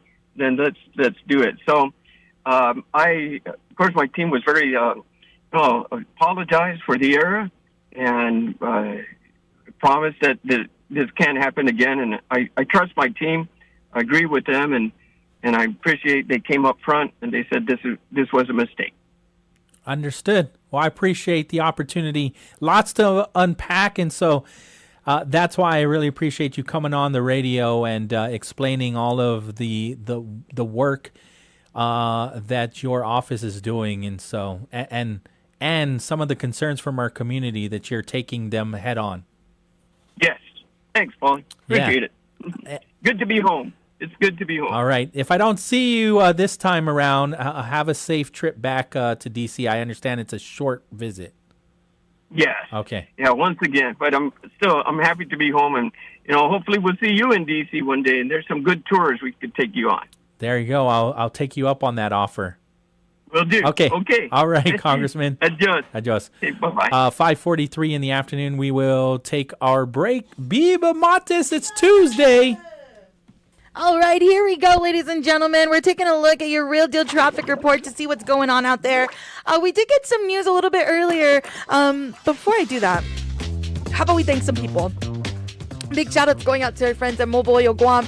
Energy lives here. Download the app today and start receiving your rewards. Big shout outs to Mobile. We also want to thank our friends at Guam Auto Spot. You could check them out. They're taking care of you online at guamautospot.com. You can schedule your test drive, and you can also see what cars they have on the lot for you, or vehicles, I should say, right? Maybe you're trying to get a truck. Big shout outs to our friends at Guam Auto Spot. So like I was saying earlier, we did get word that there was an accident on Route 4 in the Otto area, right, for anyone who's traveling to Ordot. I did get information that it was cleared up, but there's still the remnants of the accident. So just hang tight. Things are going to be moving slowly. And again, this is at the intersection in Otto. But like I said, someone told me that it cleared up and everything's moving now. So that's good to see. Traffic from Hagåtña into Sinahanya is definitely heavy, especially for those that are trying to get out of Hagåtña, out of Sinahanya even, and make their way to Ordot. Hagåtña, I almost said Chiquilla. Chief Kapua Loop is not so busy, thank goodness. If you're heading northbound on Route 1, you definitely still got all that traffic at your intersections. We're talking about the intersection that leads you to Oka, the ITC intersection, the intersection here by EPAL Road, as well as the one where Mobile is and Airport Road is at. Definitely a lot of traffic there. And then even as you continue northbound, fortunately at the JFK intersection, there's not too much of a long line. There is traffic, no doubt, no diggity, but I think you'll get on through. It's just quite unfortunate that after you leave that intersection, you'll be caught in all the traffic again. And this is very normal for northbound traffic, right? We definitely can be expecting this even at the Pali San Vitores intersection and even as you continue to the mall. But no bad news, or no more bad news. Can we try to find some good stuff? There's no traffic in Derrida still, which is really great to see. Barragata Heights is looking good. If you're coming from Mongmonto to Maiti to the Barragata Tri intersection, I think you'll get past there pretty smoothly. I'm not seeing too much heavy congestion happening there. And that's pretty much it, my friends. If you see anything out there, you can always let us know. 922-1051. That's to WhatsApp us. And of course, make sure you're parked. Make sure you're at your destination when you do send us a message. Otherwise, that's pretty much it. Again, just be safe out there. The roadways are a little bit wet. They might be a lot more wet now, I feel like, with the rain coming on down. So drive safe, Guahan, and continue to keep it locked here. Again, this is your Real Deal Traffic Report, and it's being brought to you by our friends over there at Guam Auto Spot and our friends at Mobile Oil Guam. Energy lives here. Close your doors, lock your windows, turn off your lights, and come with me into the Weird Darkness. I'm Darren Marlar, the host of Weird Darkness, every Thursday night from 6 to 8 here on Wave 105.1. Every week on Weird Darkness, you'll hear 2 hours of stories of the paranormal, supernatural, legends, lore, crime, conspiracy, mysterious, macabre, unsolved, and unexplained. Weird Darkness, this Thursday night at 6 on Wave 105.1. Hafa Guam, Landon Idlet here from the National Weather Service and with the Guam Power Authority. National Preparedness Month is here, and preparedness starts at home. Does your preparedness kit have water, food, flashlights, first aid, spam, and some snacks for the kids? Great! Now lend a hand, check in with a neighbor, especially our Banamku, and make sure their kit is ready too. Preparedness is for the family and it starts at home. NWS and GPA preparing Guam together. For more tips, visit ghs.guam.gov and follow GPA on Facebook and on Instagram. Hafa Guam. Yep, it's me, the Guam Guy, and you can catch episodes of my podcast, The Guam Guy Show, not only on YouTube and Spotify, but every Friday at 11 a.m. on Wave 105 FM. Once again, welcome back to the Brightside here on Wave. The views and opinions expressed in this show are that of the show host, guests, and callers. They do not necessarily reflect the views and opinions of the staff and management of Wave 105 FM, Glimpses Media, or any of our partners. As we strive to provide quality, respectful, and engaging content, we welcome you to participate in the conversation. Thank you for tuning in to Wave 105 FM, the sound of Guam. Enjoy the show.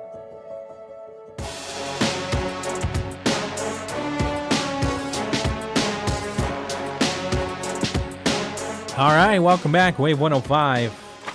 Even though it's not so bright outside, it is inside right here, Brightside on the Talk of Guam. Let's do this. It's the first time I'm cold in the studio. I was going to say, and we're very close to the next hour, and I'm like, oh, it's Bert. Yeah. The Toro's out today? I'm cold. Watch out. It's the first time ever. There's a statement from Senator Sabrina Salas Mantanani. She has introduced, well, I think she did this before and then she took it back. She withdrew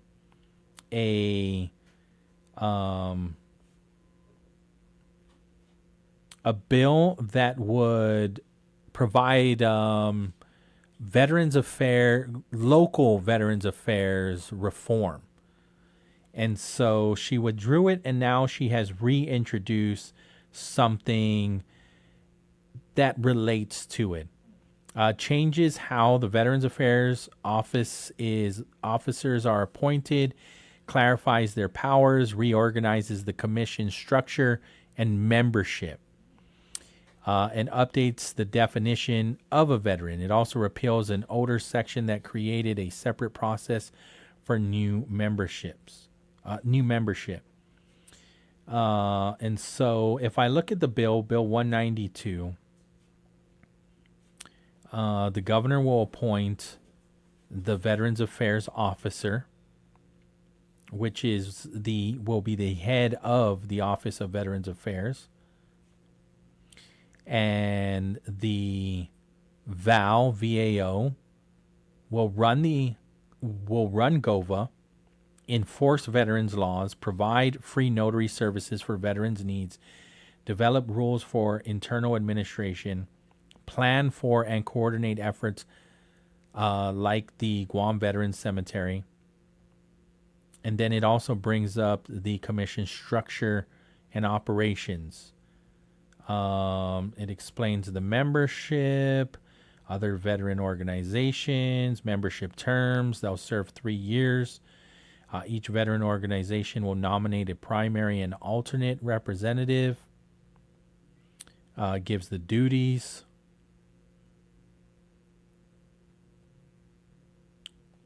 And that's as far as I got. But here's Isaiah Uggan, who is the comms director of Senator Sabrina Salas-Mantanani's office. He also sent along a video of Senator Sabrina Salas-Mantanani giving us the background of her implementing or introducing a bill that would reform the Veterans Affairs Office, and then withdrawing it and now reintroducing another bill in the form of Bill 198? 192. So here's Senator Sabrina Salas-Mantanani. Today, I'm Senator Sabrina Salas-Mantanani, Chair of the Committee on Health and Veterans Affairs. I'm also the proud daughter of a veteran. My father is a retired U.S. Air Force veteran and served in the Vietnam War. So this work isn't just policy for me, it is personal.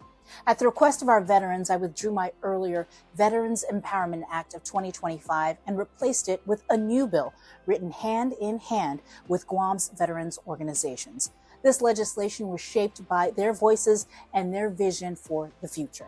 I want to extend my deepest gratitude to the Veterans Working Group. They are Roy Gamboa with Got Your 671, Vincent Santiago with the 3rd Marine Division Association Guam Chapter, Chris Torin with the American Legion Mid-Pacific Post 1, Joseph Yatar with the Vietnam Veterans of America Chapter 668, Timothy Puzan with the Guam U.S. Air Force Veterans, Rose Blend with the 3rd Marine Division Association Guam Chapter, former Senator Tom Atta with the American Legion Mid-Pacific Post 1, Lee Weber Sr. with the U.S. Navy League, and Nicholas Francisco with the Military Order of the Purple Heart. These leaders gave their time, their ideas, and their passion to make sure this bill truly represents the needs of Guam's veterans. I thank them from the bottom of my heart for their guidance. This measure gives the Guam Veterans Commission real authority, not just an advisory role. For the first time, the Commission will direct the Guam Office of Veterans Affairs, ensuring veterans' voices are not only heard, but acted upon. For too long, many veterans felt their concerns went unheard. As a daughter of a veteran, I know how much this matters. And with strong bipartisan support, we are standing united for Guam's veterans. So thank you to my colleagues for co-sponsoring this bill, and they include Senators Therese Terlahi, Will Parkinson, Speaker Frank Bloss Jr., Jess Lujan, Sean Gumatautal, Vice Speaker Tony Atta, Chris Duenas, Shelley Calvo, Tina Rose Munoz-Barnes, Vince Borja, Joe San Augustine, Tello Tidegui, and Senator Chris Barnett. This bill is a turning point. It builds trust, creates accountability, and empowers the very people who served our island and our nation. Situ Osmasi. All right, it looks like if it's not all of them, it's practically all of the senators that are co-sponsoring this bill. And so she says this new legislation was shaped by the voices and vision of our veteran working group. Over the last several months, I've been in close contact with these leaders. The bill reflects what they believe is the best path forward to address the challenges they face, especially at the Guam Office of Veterans Affairs. She said, I learned an important lesson through this process. Leadership isn't just about pushing forward what you think is right. It's about listening, working together, and building solutions. That's how trust is built. That's how real change happens. There you go. So that is Bill 192. And then Thursday is the oversight hearing, GMHA, right? Which will happen at 9 in the morning at GMHA. But I understand it is still going to be streaming on the legislature's YouTube channel. I know we never went back to the informational hearing on the SHPO, and we'll just play that tomorrow. We'll be back on tomorrow, and we'll play some of that too. Whatever we didn't play earlier today, we'll do that. And then, of course, I didn't get the opportunity to watch any of the Guam Education Board meeting, but that's definitely something that I'm going to go back to, or I'm going to watch in about 4 minutes. That's going to be playing on my way home, and then listening to it more at home, because when I look at the agenda, there's a lot going on with GDOE.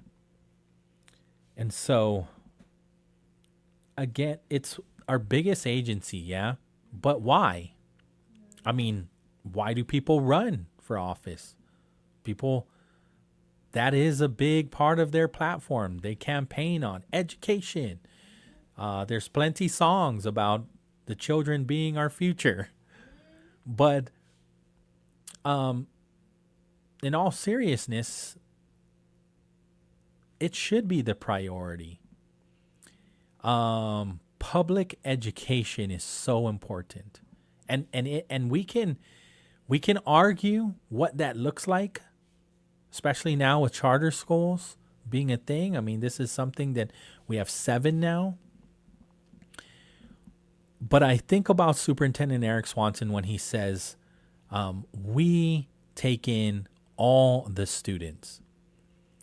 And I would say, until we are confident that the charter schools also take in all students, every single student, then the priority needs to be on GDOE. And when I say the priority, that means the funding.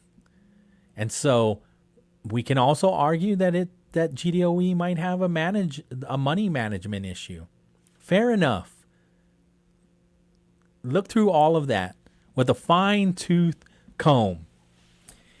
Put in safeguards so that people are not mismanaging money, for sure.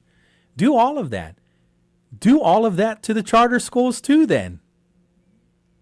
The 14 points, do that to all the charter schools too.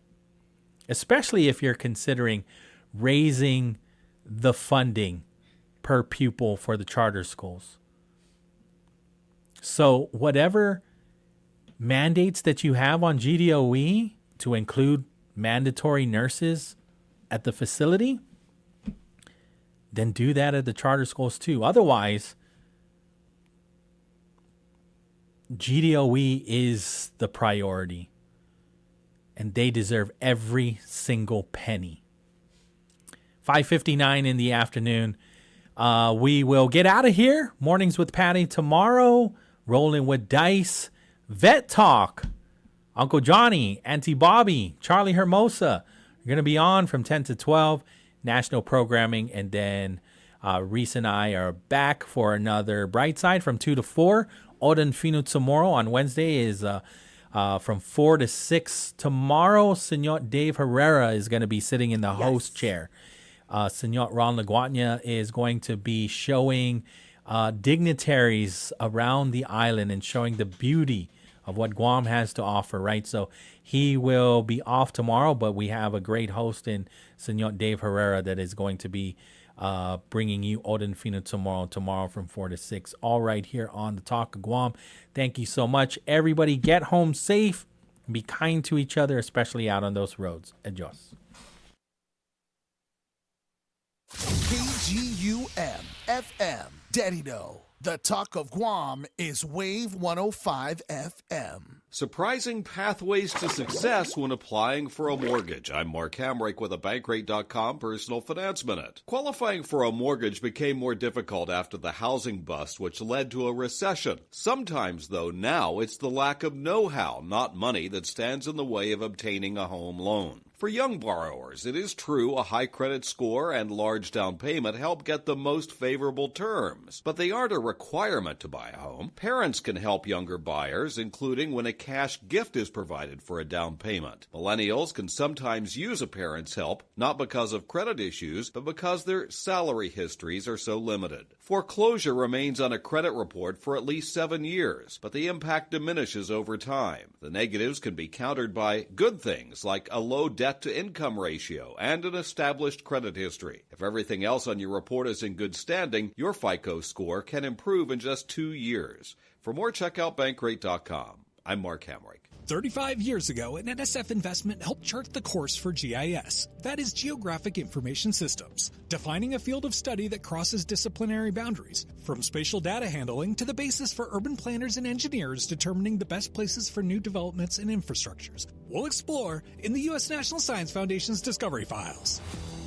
We started really with the idea of abstracting geographic information and layers, putting it into the computer, and with each advance of technique, applications changed and the science of understanding geography changed. Jack Dangermond is the co-founder of the Environmental Systems Research Institute,